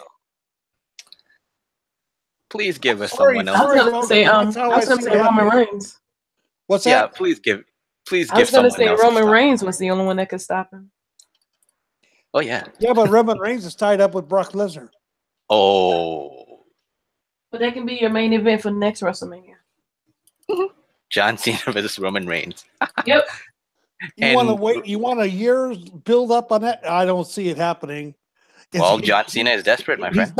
He's not Dwayne. Well, he's desperate, my friend. If he misses the WrestleMania, he'd be do almost anything to go to next WrestleMania. True. Think of it. We'll see. Yeah. We'll see what happens. Okay, and here's one person that I'd like to highlight on this week's SmackDown, even though it's going to be a huge surprise on my end. Someone who got out from SmackDown looking better. Leader of the Riot Squad herself, Ruby Riott. Oh, please. Oh, come on. Let her be the face she truly is. This heel gimmick is not working. I know, but I'm not seeing on a heel to face basis. I'm seeing on her performance basis. Right. But here's what I'd like to see happen at WrestleMania. Sure. Okay. We know it's going to be, as it stands right now, it's going to be Charlotte versus Ruby. At Fastlane, it's going to be Charlotte v. Ruby. Okay, yeah, true. Okay? Ruby loses. Because her cohorts fail to help her out. So what does Ruby do? Strikes out on her own. She does the riot kick on both of them and leaves them in the ring. Yeah. Strikes out on her own. Which is what I think needs to happen. Yeah. In my opinion, Ruby is being held back by the other two. Okay. And listen to me out for this one real quick. Sure. That worries me. That worries me when you say that. Yeah. Okay. The best guess right now, and you already brought this up, is that people are saying that Charlotte will face Asuka at Mania, which would be great. Hear me out first, which would be great. But that only seems to emphasize that WWE has a lack of trust in the current SmackDown roster. They don't trust the SmackDown roster enough to push Okay, someone to Conan. fight against. I'm not going. Listen. Conan. I'm wishing if the storyline continues as strong as it's been for Ruby Riott these past few weeks, and they built her to be as strong as she is right now, Charlotte versus Ruby Riott could make it to Mania without issue. I agree. They just need to build a character who can stand up side by side with Charlotte. It don't need to be as equal as Charlotte. It just needs to be a character who. Well, we already know who that is, though. Of course, people are going to say Becky Lynch. Exactly. And Becky has been shit on by Charlotte more than once.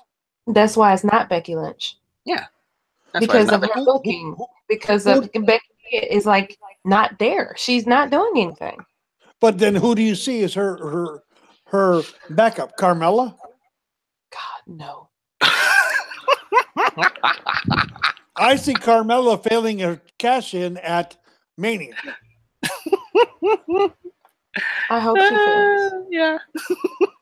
And people are like, oh no, Carmella needs to. No, Carmella don't need title.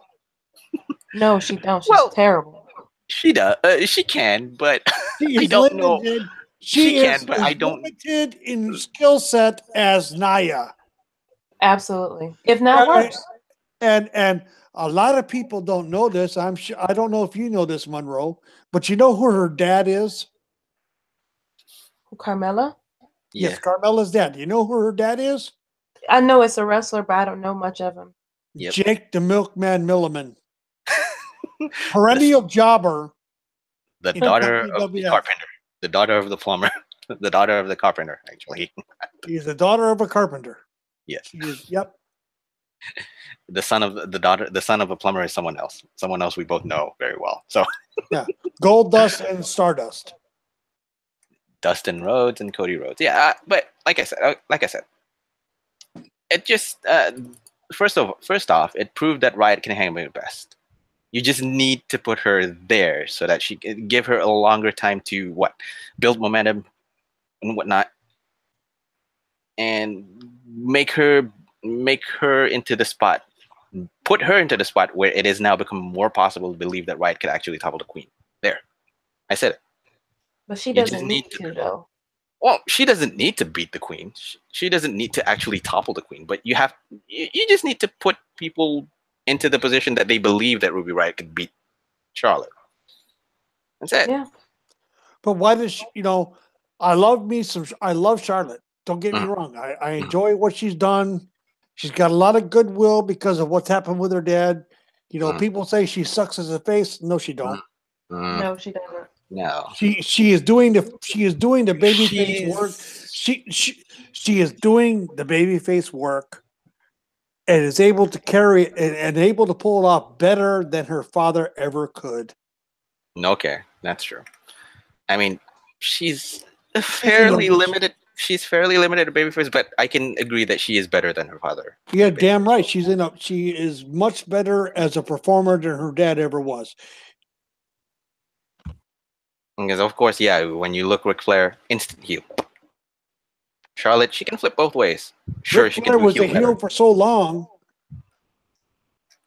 You can't really pull out the thought that Ric Flair can be a babyface, but no. Yeah. And Charlotte, at least you can say, oh, she could be a babyface, rather than she can't be a babyface. She's a full-blown heel. That's it. Just like a dad. That's it. She could be, but yeah. Yeah, I mean, two of the highlight points that I can point out. Ruby Riott and John Cena yet again. And the whole Usos and the New Day segment was on fire. The rest of the card was okay. The match was serviceable. Not memorable, just serviceable and all that. Main event only serves to muck up the pool for Fastlane, where from a fatal 5-way now you would turn it into a 6-pack match challenge, which is bad. But like I said, I'm like I said, I'm totally wishing for John Cena to actually snap and say, "Ooh, what happens if John Cena didn't go to WrestleMania?" That's my biggest want. I do want to see that. It's not gonna happen. Sure, it's not gonna happen, but I do want to see it. Please give it. I'm getting giddy just to, I'm getting giddy just for the thought of it. Please, WWE, give me John Cena snaps. I'm not going to WrestleMania. Apple down. Please. I want to see John Cena melt down. Yep, I do. I just do. I just do. I mean, sure, I'm a bad person for wishing it, but I just do. I want to see John Cena in his low, in the lowest of lows. Yep, it would be fantastic to see. Storyline standpoint, not real life standpoint. Storyline standpoint. let's clear that. I mean, again, guys, we don't need another WrestleMania moment with him and Nikki. No. Or WrestleMania moment where John Cena. What happened last year? I'm not gonna fault them. Those two getting engaged, but guys, it's time to tie the knot. Yeah, just get married. Unless they want John to be WWE champion when they tie the knot. Please no. Oh, please no. Anyways, I digress. It has been fun. It has been totally long. It's almost 3 hours. It almost is. I wonder if Monroe realized just how long this show was going to go on for. No, I didn't realize it. Obviously, you've enjoyed yourself. I have, yes, absolutely. I mean, I heard. Okay. Before that, we heard that you have 2 podcasts. And one of them is you partnering up with your boyfriend for it. That's true. Yeah. Please introduce the listeners to your shows. Well, the one I've been doing the longest is I do with John, my boyfriend, as well as these 2 other great guys. Tom, who is an old school wrestling fan, and Dave, who also runs the Atomic Geekdom website that hosts our podcast, that hosts a number of podcasts about many different things. Ringside Geeks can be found on iTunes as well as the Atomic Geekdom website. And we cover mainly WWE, but we cover other things too. John and I actually come in because I watch a lot of independent wrestling as well. So we discuss that for Ringside Geeks, as well as the podcast that him and I do. So if you're looking for something that's that talks a little bit about everything wrestling related, Ringside Geeks is definitely for you. All right. And we are also on Twitter, Instagram. We're on all that stuff at Ringside Geeks. We post things because we go to live shows all the time. And so we post stuff, video and pictures and all that other good stuff too. So definitely follow us on Twitter and Instagram. And check us out. How can they follow you on Twitter and Instagram? Me personally, my Twitter is EOFDS_ENT. And that name it stands for Eye of the Storm Entertainment, which is also the name of my YouTube channel. I'm also a gamer. And I have a little YouTube channel going on. It's actually under maintenance right now. I'm revamping the entire thing. But it should be up and running pretty soon. I'm having new graphics and all the pretty stuff. So Eye of the Storm Entertainment on YouTube is my gaming channel. And EOFDS_ENT is my Twitter. And the other podcast that I do is, like you said, with me and my boyfriend, we just started it not too long ago. It's For the Love of Wrestling. It can be found on Audio Boom. You can just search for it. It'll come right up. We actually talk more and focus more on Japanese wrestling, men and women, as well as the independent scene. We do discuss WWE here and there, but it's mainly independent wrestling and New Japan, Stardom, that type of stuff. So if you're interested in knowing or learning or just want to know where to start or what to watch, we do recommend matches and shows and all that good stuff. So definitely check out For the Love of Wrestling, and it is available on iTunes as well and audiobook. Outstanding. Outstanding. And for those of you listeners who are actually pure geeks and all that, if you're listening to not just Wrestling for everything else, there's a website. The website that Ringside Geeks are on cater to just a little bit of everything, even gaming for that matter. So yeah, catch it. That's true. Catch it. Okay. I will say this before we go any further. It has been our pleasure, Monroe, to have you. Thank you. Thank you. We hope to have you back in the future. In the near Absolutely. future, for that matter. You know, you are opinionated, like you told me, Yeah, I told you. I warned you. and I had no problems with it. Did I not? Yeah, you're right. You're right. So, we're glad to have you here. Thank you for coming on board with us today. Oh, no problem. I had fun. Thank you. That's the Welcome. whole. That is the whole. Like I said, that is the whole thing behind coming on the show, is that we want our guests to have fun. Yes. And of course, before we wrap up, I have to do the whole cheap plugins that I can have. Yep. I mean, we also have an affiliated podcast. Well, unaffiliated podcast for us. They're under the whole Ingovernables family that we have. We have Two Guys, One Sport, featuring Crazy Chris Colgan and George Curtin Jerker Saves. Violent Wrestling Podcast, featuring Ambrose Ali and Prince Moxley Lopez. And of course, Match Fixing with Don Sal Guzmano. You can find that on Cedar Bridge Media, that we also promote. And of course, there's also the good news that we are going to get Wednesday Night Shootin' with Tanya Rogers and Andrew Swift. Yeah, They're coming back. I heard about They're coming that. back. They are coming back. So expect a lot of fiery, flamey stuff, and things burn to the ground when you listen to Wednesday Night Shootin'. So. Sounds like my kind of podcast. It is. I'll believe you me. Tanya is someone that is more opinionated than you are. Yep. Sounds like and a challenge. she is a huge Roman Reigns fan. And she has this. I hope she brings back the segment called the Fuckamoos of the week. Of course. It's Oh, their God. whole- Sounds like me and her need to talk. I will try to get you two in contact. Sounds good. Yes. And of course, we also have the Cage Side Seats affiliated podcast, Bitter Boys Club with Brent Brookhouse and All Ego Ethan Page, Not Your Demographic with Stunning Stella and Enigma Aaron. Their podcast did drop a few hours earlier before on the site. It's titled Apples and Oranges, so listen to that. Keeping Up with the Kayfabe with Mark Riley, Jody May Esquire, and Jack King. And of course, last but not least, Bros Before Elbows, Anthony, Farron, and Tommy are doing this one. We need not forget. Yes, we need not forget two others. Yep. We need not forget Roundhouse Wrestling. Mm-hmm.